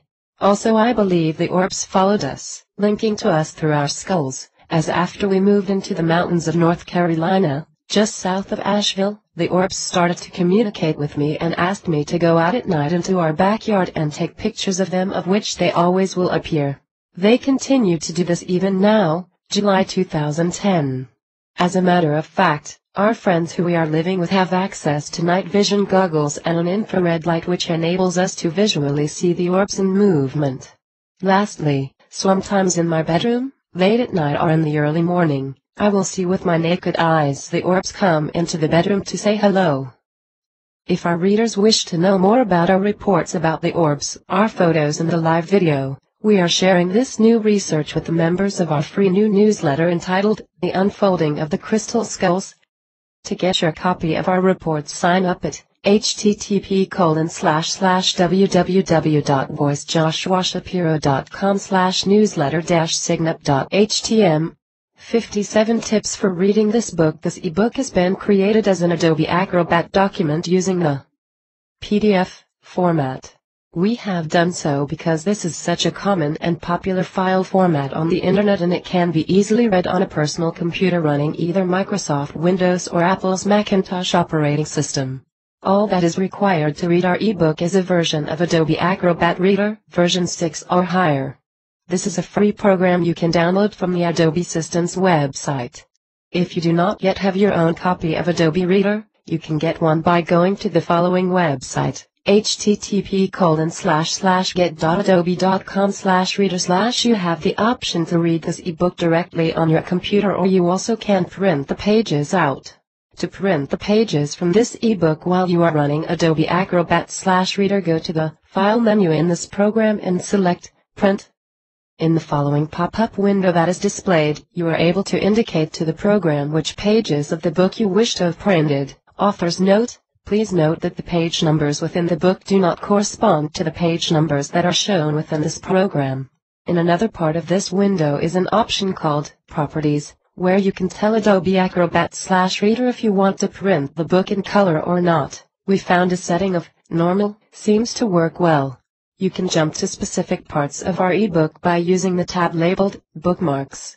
These are links to various sections in our book, or by clicking on an image of the page you want under the tab called Page.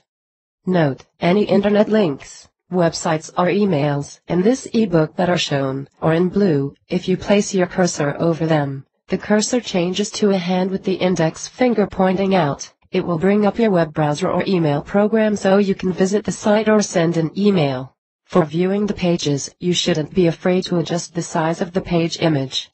This control is seen near the top of the toolbars and is shown as a percentage, 100% normally, with a dash, decreasing, and plus, increasing, clickable button next to this percentage size.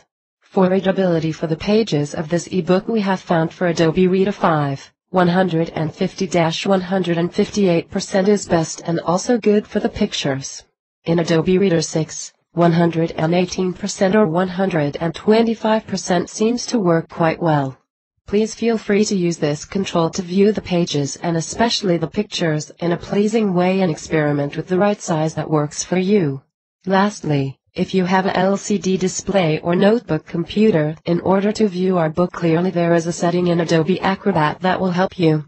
For version 6 or higher, go to the Edit menu, select Preferences, then choose the smoothing option and choose Use Cool Type. Cool Type is the key to improve your display for your notebook. 58. Final thoughts from the authors. Because of what the crystal skulls could represent for the future of humanity, we believe that these ancient artifacts deserve a great deal more time, attention and study. Based upon our personal investigation into the skulls and from information we have gathered from numerous others, we understand the following. These ancient crystalline tools or receptacles, known as the crystal skulls, contain very important information and knowledge that will assist our world through a transformational process that will ultimately bring peace for our planet and its inhabitants. It has been suggested through the Mayan prophecy that this process will be completed by December 21, 2012 or what they call the Year Zero. This is not very far in our future. We have heard of other indigenous legends or oral traditions that also speak about such changes to our world, although they do not all agree upon the same specific date when this process will be completed. However, several of these sources also recognize the importance of the crystal skulls and the service they can and will offer to humanity. Regardless of where or from whom these very old crystal skulls originate, that is, advanced civilizations in the past or brought here from other worlds, it is very clear that their energy is having a significant impact on the lives of the people they touch. There are so many personal stories that we have received from others about how the skulls revitalized their health or their lives in some way. They are even a key catalyst for help people with spontaneous openings that occur related to their spiritual gifts or hidden creative talent. Therefore, one may only conclude that the crystal skulls represent one of the most important tools of our time for helping to awaken the true inner potential within humanity. Perhaps they are the visible reminders on some level that we are all members of the same human family and now, more than ever, must unite together to create a better world that consists of more laughter and joy. We believe that in the near future, all will be revealed so that we will be able to more fully understand what these fascinating and mysterious crystalline objects represent. Thank you for joining us on this brief journey into the world of the crystal skulls. We look forward to sharing more with you in the future.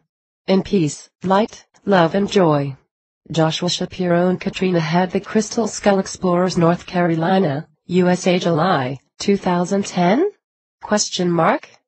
It has a resemblance to a type of E.T. shape with a slightly pointed chin and similarly pointed in the top part of the head. This crystal skull now travels the world with its caretaker who hopes to share it with other people, including world leaders, to meditate with for world peace. 4. Max, an 18 pounds, 8.2 kilograms, clear quartz crystal skull purportedly discovered in a Mayan tomb in Guatemala between 1924 to 1926. The skull was gifted by a Mayan shaman to a Tibetan-trained lama in 1970. It was housed within his healing center in Houston, Texas and used as a healing tool to assist numerous patients who came to the center. Upon the llama's death, the crystal skull was gifted to his close friends, Carl and Joanne Parks. Currently Mrs. Parks is touring, primarily in the U.S., with her crystal skull, providing many people an opportunity to experience this ancient skull directly. Ami, the amethyst crystal skull, it is stated by its current owners that it was believed to have once been part of a collection of crystal skulls held by the Mexican President Diaz, from 1876 to 1910. Another report we have heard discussed that this skull may have been discovered in the Oaxaca area, Mexico, and was handed down from generation to generation through an order of Mayan priests.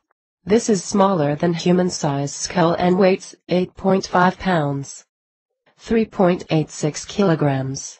The current location of Ami is unknown, as the skull was sold to a private party in August of 2009 from the prior owners, who were a group of businessmen in the San Jose area of California. So, why are the crystal skulls so important?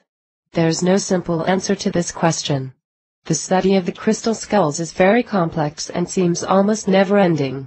However, we would like to offer to our readers a few ideas or thoughts that we have gathered over the years from a number of sources. For your consideration, the crystal skulls function like our modern-day computers and were used in this capacity by various advanced civilizations in our past. They contain hidden knowledge and information that, when it is time for this to be revealed, will ultimately assist humanity to create a golden age of peace and harmony upon our world. They were a powerful tool for healing body. Journey with the Crystal Skull Explorers. A free ebook to share with all. With Joshua Shapiro and Katrina Head. Welcome. Thank you for your interest in our book and joining us for this brief exploration of one of the world's greatest mysteries, known as the crystal skulls, or what the Mayans refer to as the crystal heads. We are Joshua Shapiro and Katrina Head, your hosts. Both of us have been involved with the crystal skulls for a number of years now. We collectively take care of 9 skulls which we work quite closely with and are known as the Crystal Kids. You will encounter all of these friends later within this ebook. People also know us as the Crystal Skull Explorers, as we have been working closely together since the spring of 2009. We have committed our lives to sharing the best information and insights we have collected about the skulls with the world. We believe that the very old crystal skulls, also called ancient skulls, which are publicly known within our world today, represent one of the most important artifacts that have ever been discovered within our recorded history. Furthermore, we feel that each crystal skull, whether of an older or more modern design, has a significant role to play in our future that will eventually assist mankind in many ways that will help us create a more peaceful world. This small ebook is just a short introduction about the crystal skulls and a little bit about our personal work with them. However, you will find at the end a few links to various other sources that you can visit to further your own personal studies or research. Additionally, we have included an overview of our new and more comprehensive book that will be available sometime in 2010 or 2011, which is entitled Journeys of the Crystal Skull Explorers. The first version of this work was released as an ebook in 2004, when Joshua was working with Blue Arrow Rainbow Eagle Woman from Holland. This specific book includes information that we have gathered from over 27 years of travels and experiences with the crystal skulls. It also recognizes and honors many of the different individuals who have and are playing a key role in educating the public about the crystal skulls. Thank you for taking the time to explore this ebook and bring us into your home. We hope you enjoy your stay with us. In peace, light, love and joy always. Joshua Shapiro and Katrina Head, your Crystal Skull Explorers. 1. An introduction. What is a crystal skull? Upon the studies conducted by various researchers. Also, it has been suggested, or implied, through various legends or oral traditions of different indigenous peoples, that the ancient skulls are very, very old. Presently there are only a small number of such crystal skulls known publicly. As to the exact number of how many ancient skulls could exist, this answer is unknown.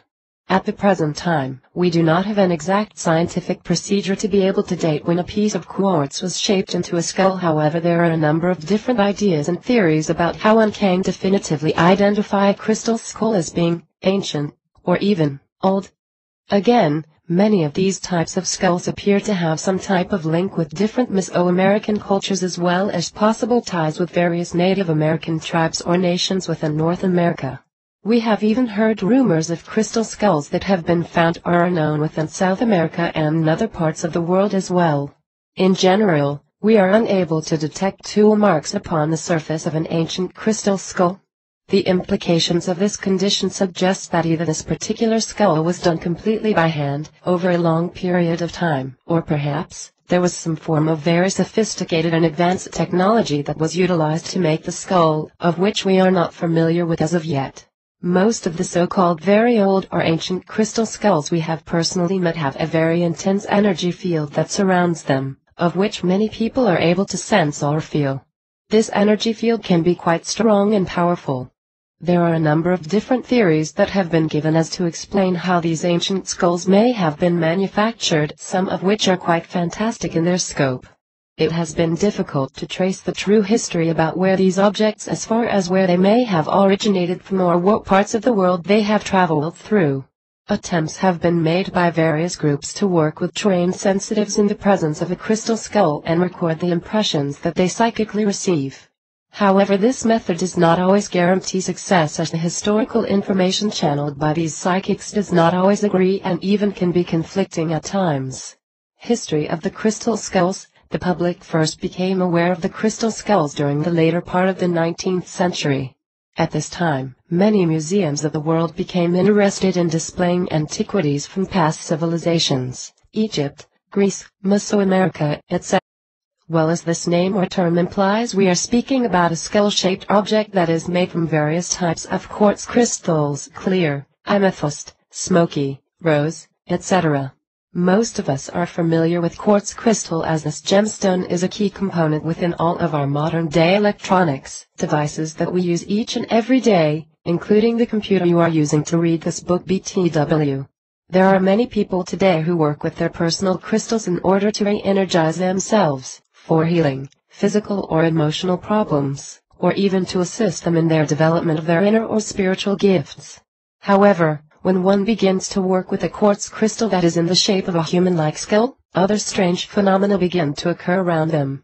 We have received numerous reports from people all over the world having some very special experiences connected to the crystal skulls. There are 3 different types of crystal skulls that are spoken about in the world today as follows. 1. New or contemporary. These are crystal skulls that are being manufactured by modern carvers. There are thousands upon thousands of such skulls in existence today.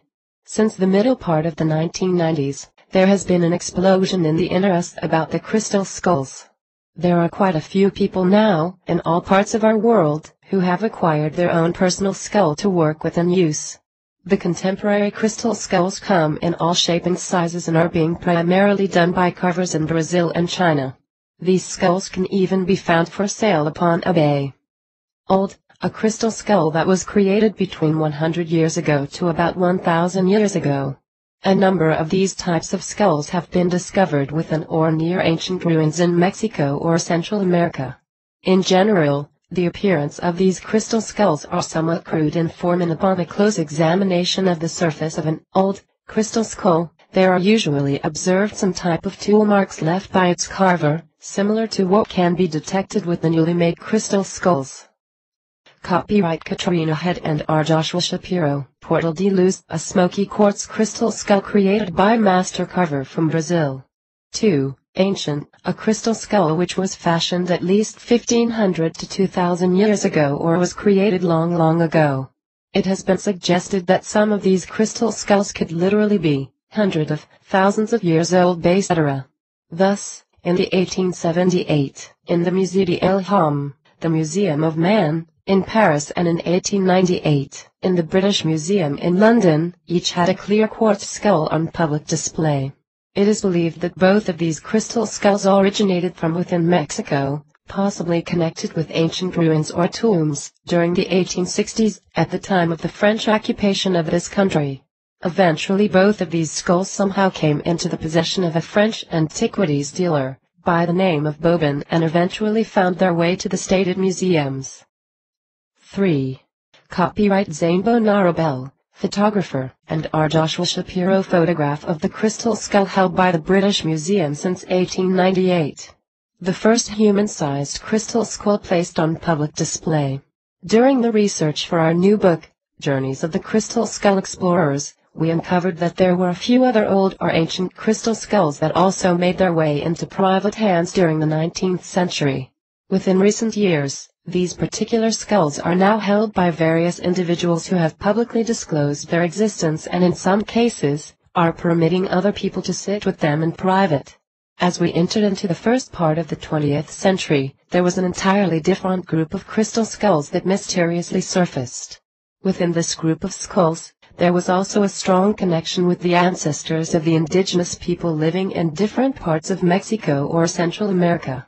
Please find next a short description about some of the most well-known skulls that emerged at this time. The Mitchell Hedges crystal skull, named after famed explorer and adventurer, F.A. Mitchell Hedges, discovered in La Bandam, an ancient Mayan city in Belize in 1924.